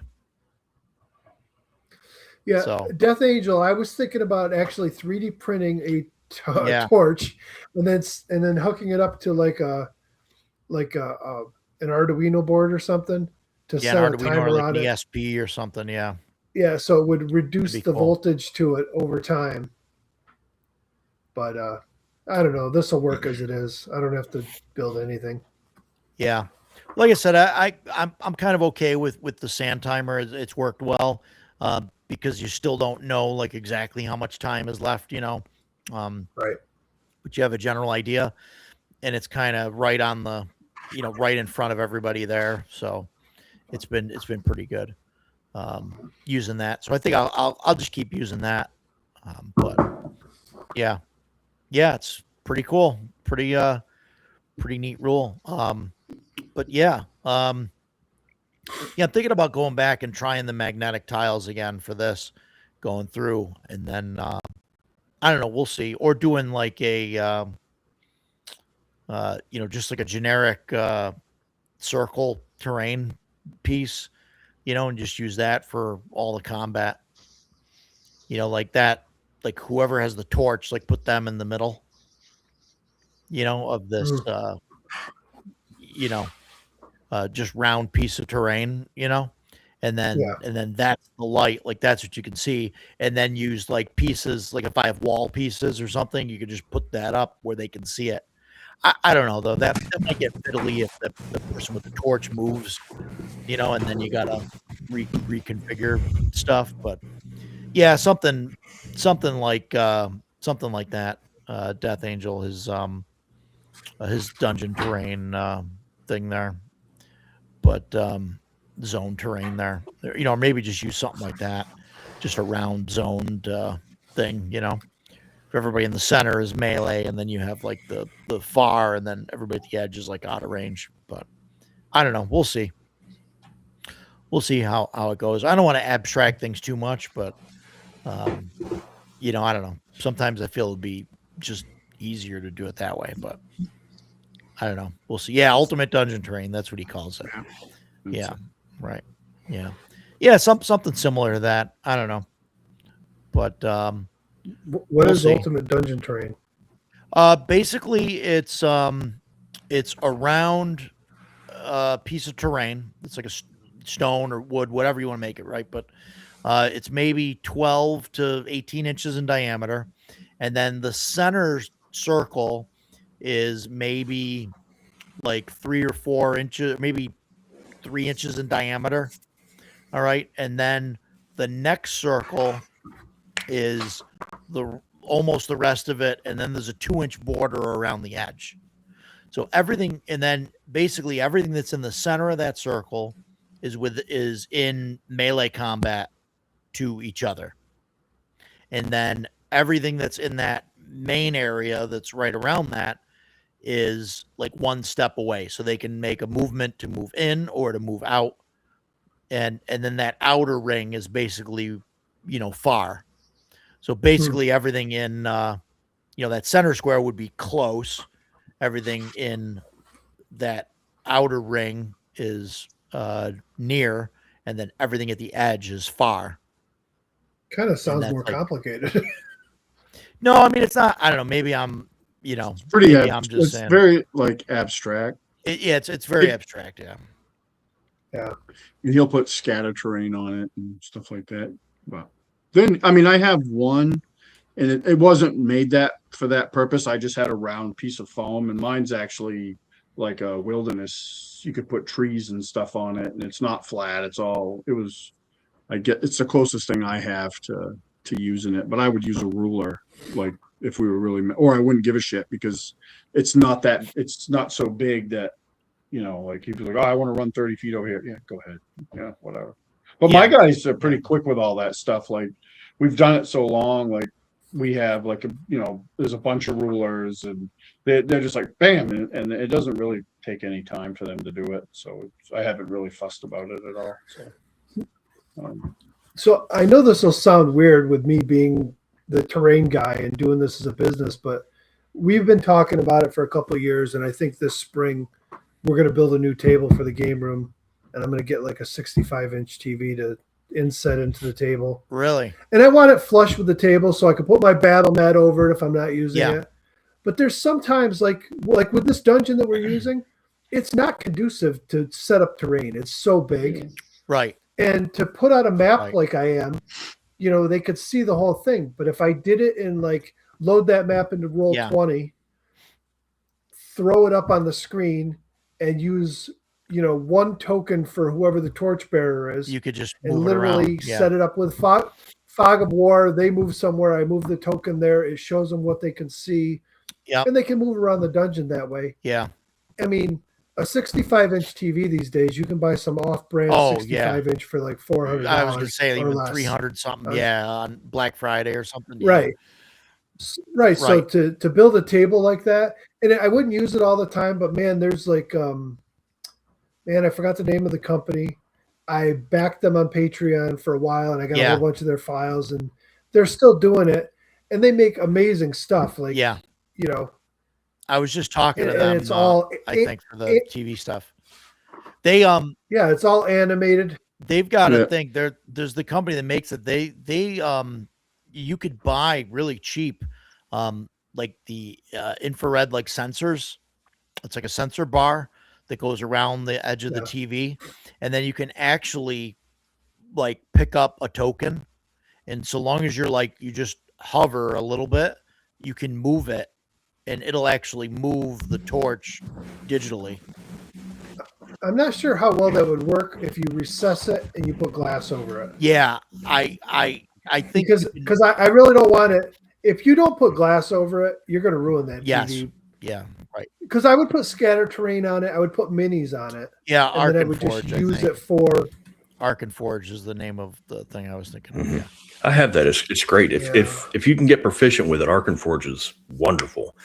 It's got a pretty steep learning curve, though. I have not had a lot of success with it. Yeah, we were talking about using it for the for like like a recessed TV inside the game table. But yeah. I'll have to look at Arkenforge. Yeah, if you're interested in that kind of thing, not only is Arkenforge really cool, the people that own it, the designers, the programmers, man, they are so responsive. Super, super cool guys. I say that about anything. Anytime I meet somebody that's really approachable or will talk to me about their product, I will usually give them a thumbs up. But I have Arkenforge, and I have no complaints other than the fact that I suck at it. So, yeah, no, it's cool stuff. But that's one benefit to that electronic stuff. I played in 2 different 5e games that started off as physical games, in person, and then COVID, and then they just kept them. We finished them out basically online, except for the final session. And they went to Roll20, which I hate, but they went to Roll20 primarily because of the maps. Like, it was just so much easier to do because they had, when it worked, because they had the whole map and they didn't have to worry about like a 3D representation of it or anything like that. Yeah. Yeah. So that's kind of cool. Mike, I'm interested to see how that turns out.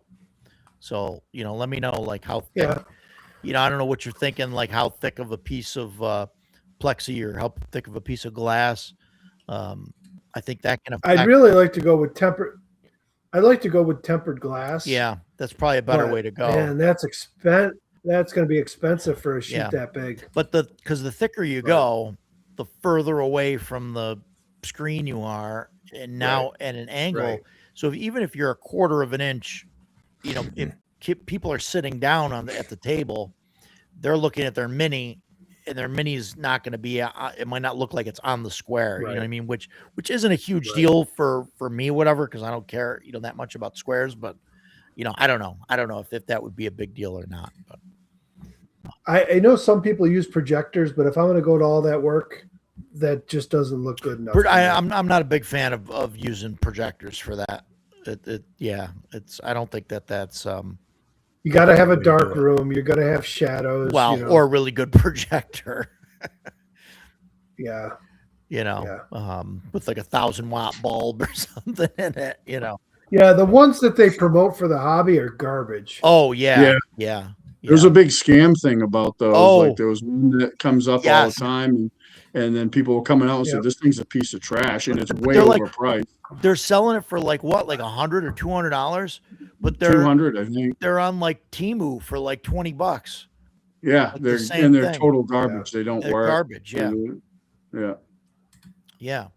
I had a friend of mine, zagging in the comments earlier. He does like lighting setups and stuff, and he ran online games for us, and he used physical terrain like Dwarven Forge and stuff. But like he had, it was really cool. Like he had it set up so like we could have weird ambient lighting. But like one of the things he did one time was he had it set up so it would only illuminate like what our light source was. So like he was like, you'd get lost in the matrix there because like you'd be like, oh crap, I'm out of the torchlight, and that was kind of neat. Like he's good at that stuff. Like I can barely run a flashlight, so like that would not work for me. But it looked really cool. It was fun to play on. It'd be probably even more fun in person. Yeah, it's awesome. So we're just over the 3-hour mark. What else we want to talk about terrain? Is there anything else that we didn't bring up that we got to talk about? Any questions? Anybody got any other comments on that?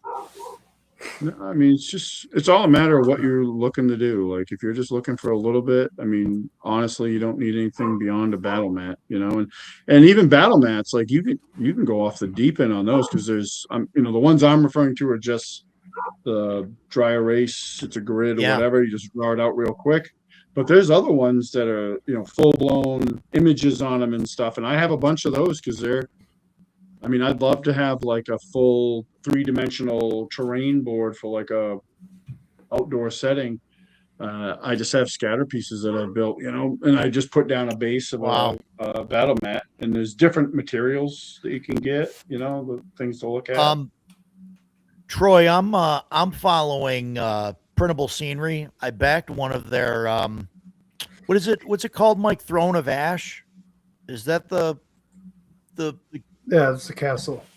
Throne and Ash. Throne and Ash? Yeah, and I back that whole thing, and that's fun because every, I don't know, few weeks or so, I get an email that something else is added, to it, that they finished something else in there. They're almost done with it, Yeah. which means they'll be doing a new Kickstarter soon. Yeah, which is cool. So I've definitely been watching their stuff. I think for me, like the Printable Scenery stuff is probably like top end for buildings and whatnot. And then That's as the far best as castle system I've seen.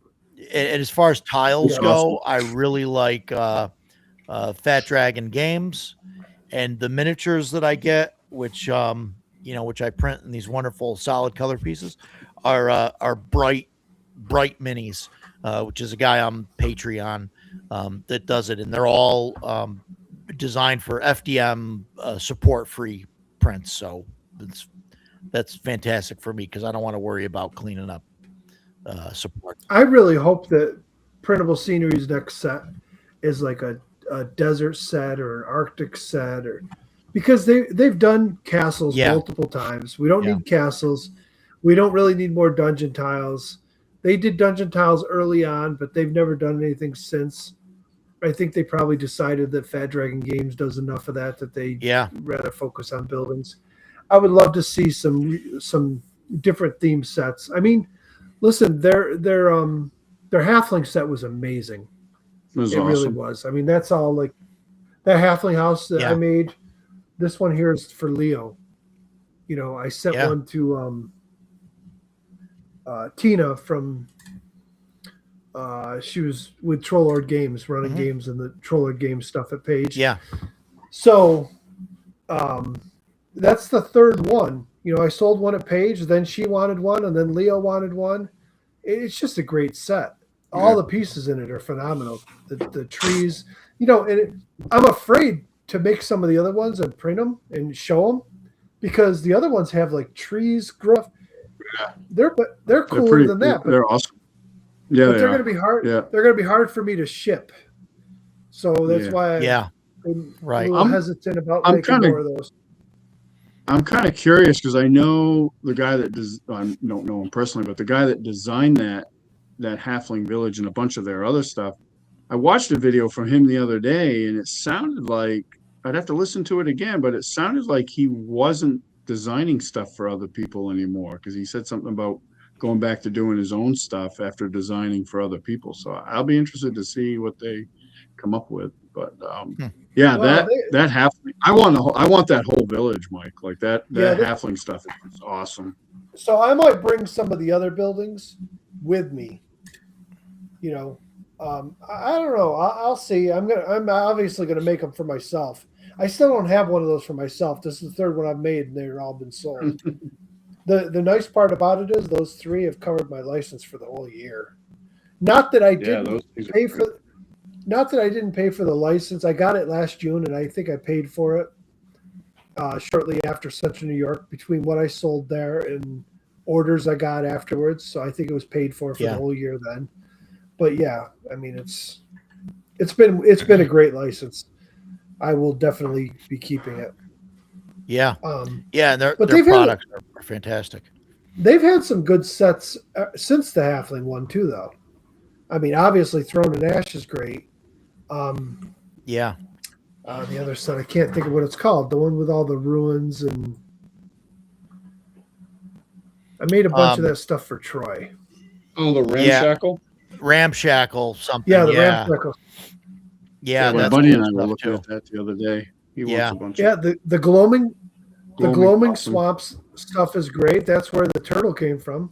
Yeah. I have that one. I have that. Yeah. I mean, even the Country and King, like that piece that I painted up today that everybody's telling me they love, that came from the King and Country set. Yeah. Yeah, that's Yeah, I have some stuff. ruin castle stuff from that. It's nice. Yeah, you really can't go wrong with any of their stuff. No. Some of the old stuff, like the Winterdale stuff, is pretty dated. Yeah. When you print it out now, it doesn't really. But yeah, so they haven't painted anything else. Mike, your mic Sounds is kind of, I don't know, you sound garbled and low. You know why? Oh, there you go. I was tabbed out and scrolling through printable scenery stuff, and must be it Yeah. didn't like that. It did not like that at all. It sounded like you were in a I got to get a better PC back here. but I'm using my daughter's old laptop. I need to get a better PC back here. So any other last words on 3D terrain or terrain minis? Anybody got anything? So Death Angel's on me about this all the time, but hey, everybody, please like, share, subscribe, all of that fun stuff. And if you're not, looking at Mike's over here, if you're not looking at his stuff, check his stuff out on Etsy. He's got a bunch of stuff, and then I don't know what else is it just Etsy right now, Mike? Is that your only your shop? It is just Etsy. It is Etsy. I'm hoping to add Shopify again. I did it last year without Etsy, and I had no sales because it's not a marketplace. You got to direct people there. You got to get people there. But I'm posting so much on social media. I'm going to start directing people there. Yeah. My business card, the QR code on the back goes to my domain, which is set to Etsy. I'll just reposition that going to Shopify. So pretty much my Etsy sales will hopefully convert over to Shopify at some point. Yeah, cool. Etsy, Etsy, I offer free shipping on there. I've got discount codes on there. I've got some regular customers that utilize all that all the time. And I love being able to offer that stuff, but man, does it take a real chunk out of my profit sometimes. Yeah. So I'd rather get over to Shopify and start being able to do custom sales. Like, hey, we make up a code for Central New York that I can go around and hand out to people, and for the next 2 weeks after the convention, everything's 20% off on the store. Yeah, cool. You can't do that with Etsy. Etsy is like all or nothing. You can, Yeah, right. So right. Yeah, cool. But I'll maintain both of them. It'll just be a little cheaper on Shopify because there's less fees. So that'll be the incentive to go there. Yeah, right. Right. No, that'll be cool. That'll be cool. Can't wait. So. But yeah, let us know on that, and we'll push it. Here, whatever we can do, that, and at the con and everything else. Yeah. So, thanks for joining us and chatting with us about Shadow Dark, a little bit of Fallout, and 3D printing. Well, you took valuable time out of my busy schedule of doing nothing. Yeah. So. Yeah. You gave me something to do on a Tuesday night. Yeah, cool. No, good time. So, we'd love to get you back on. We'll figure out what the next few discussions are going to be, and we'll see if they're up your alley. So. Well, look. So you just take my scrolling pictures out of there, and you throw me over in that window. Yeah, that's all. There you go. That's all. See, there you go. Good times, right? So, no problem. We'll figure it out. So, thanks everybody for watching. Right. Right. We're good. Nobody's got anything else, right? We're good. I know I asked that a couple of times, just making sure we're all good. All right. Fantastic. Yeah. So thanks everybody for watching. Again, like, share, subscribe, buy some stuff from Mike, or come to CNY and, buy some stuff from Mike there. I think that'd be a good time. I think it's going to be fantastic. We're going to be there hanging out, gaming, all of that stuff. Mike's going to be there with a whole bunch of cool 3D printed stuff. So that'll be awesome. Can I say one last thing? So thanks everybody. Yeah, go ahead. like Roger said earlier, and I'm sure this goes for Ducato also. If you guys are looking for anything and you want it delivered at the convention, reach out to either one of us. Let us know what you're looking for, and we can take care of it and make it happen. Because I don't know what I'm bringing. I'm going to bring whatever I have, made up and ready. I'll have a full table of stuff, but if there's something specific you want, just let me know. I can give you links to all the different licenses I have and browse away. So that's all. Yeah. Yeah. And on that note, take care, everybody.